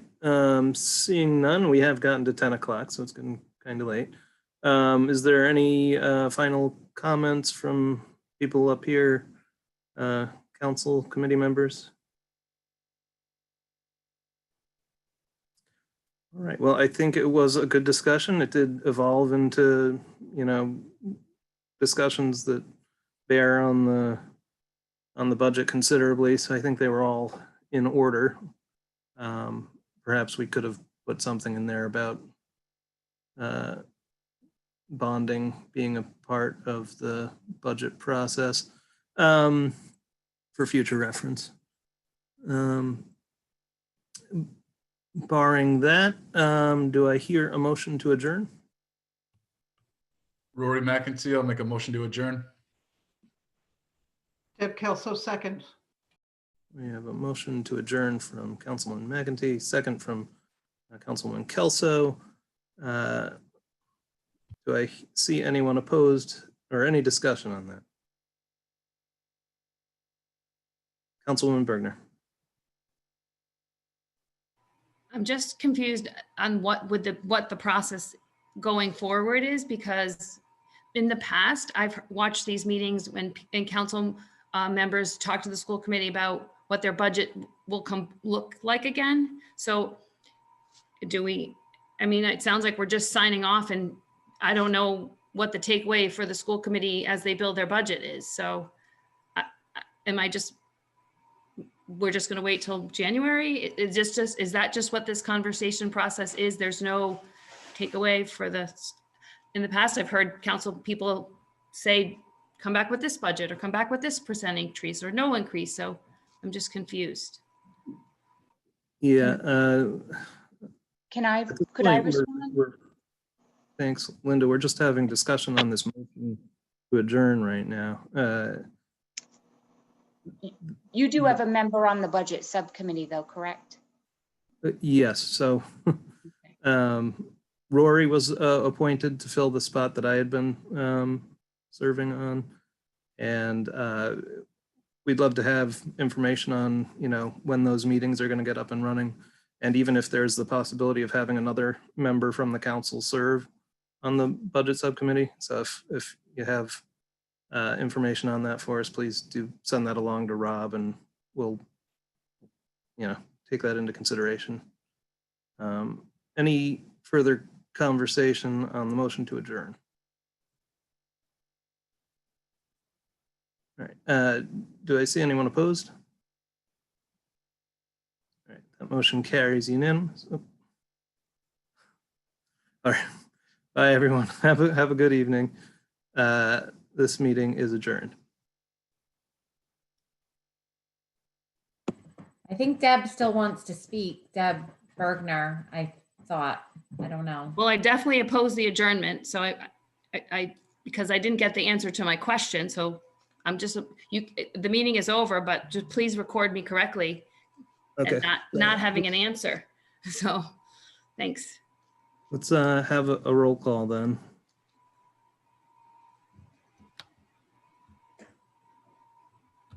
Council President Collins, Aye. Council Vice President McEntee, Aye. Councilwoman Bergner, Okay. Councilwoman Kelso. I think she's already gone. I think she was in favor previously. So just for future reference. Councilwoman Rose is also, oh, she is here. Councilwoman Rose. Hey, can I just hear what Abel was going to say before I? Just for future reference, I was trying to solicit conversation, and then when nobody raised their hand, that's when we had the motion to adjourn. So then we just have to act on that motion, so it's just. No, I understand. But my question was, how does it, there's no next steps. In every other budget meeting, I've heard things like that. So that's why I was curious. I didn't know if there was a next phase. I'm still learning. And so it was just a legitimate question. It's fine. I have a question on that too. Like, could Deb have made a motion to rescind that motion to bring it back? Because I do understand her frustration with having a question unanswered as a new member. Thanks, Jess. This is all highly irregular at this point. I will say we could have had further discussion and, voted down that motion, or Rory could have withdrawn the motion, and then we could have continued discussion about the whole presentation, the budget process moving forward. I think there was a nice slide in the presentation from Rob about the future meetings we'll be holding and that whole process. I think in general, Deb, the process for coming up with the budget has changed a little bit over the past 2 years. There was, at one point we had this sort of confrontational thing, like, what is the budget going to look like at 0%? What's it going to look like at 1%, 2%, yada, yada. And the schools have come up with a separate process now, which is the zero-based budgeting, the budget subcommittee, which develops the budget in a different sort of process than it used to happen, which you might be more familiar with. All right, at this point, we should stop talking about things. So I'll cast my vote to adjourn. Yeah. Thank you. Have a good night, everybody. Thank you.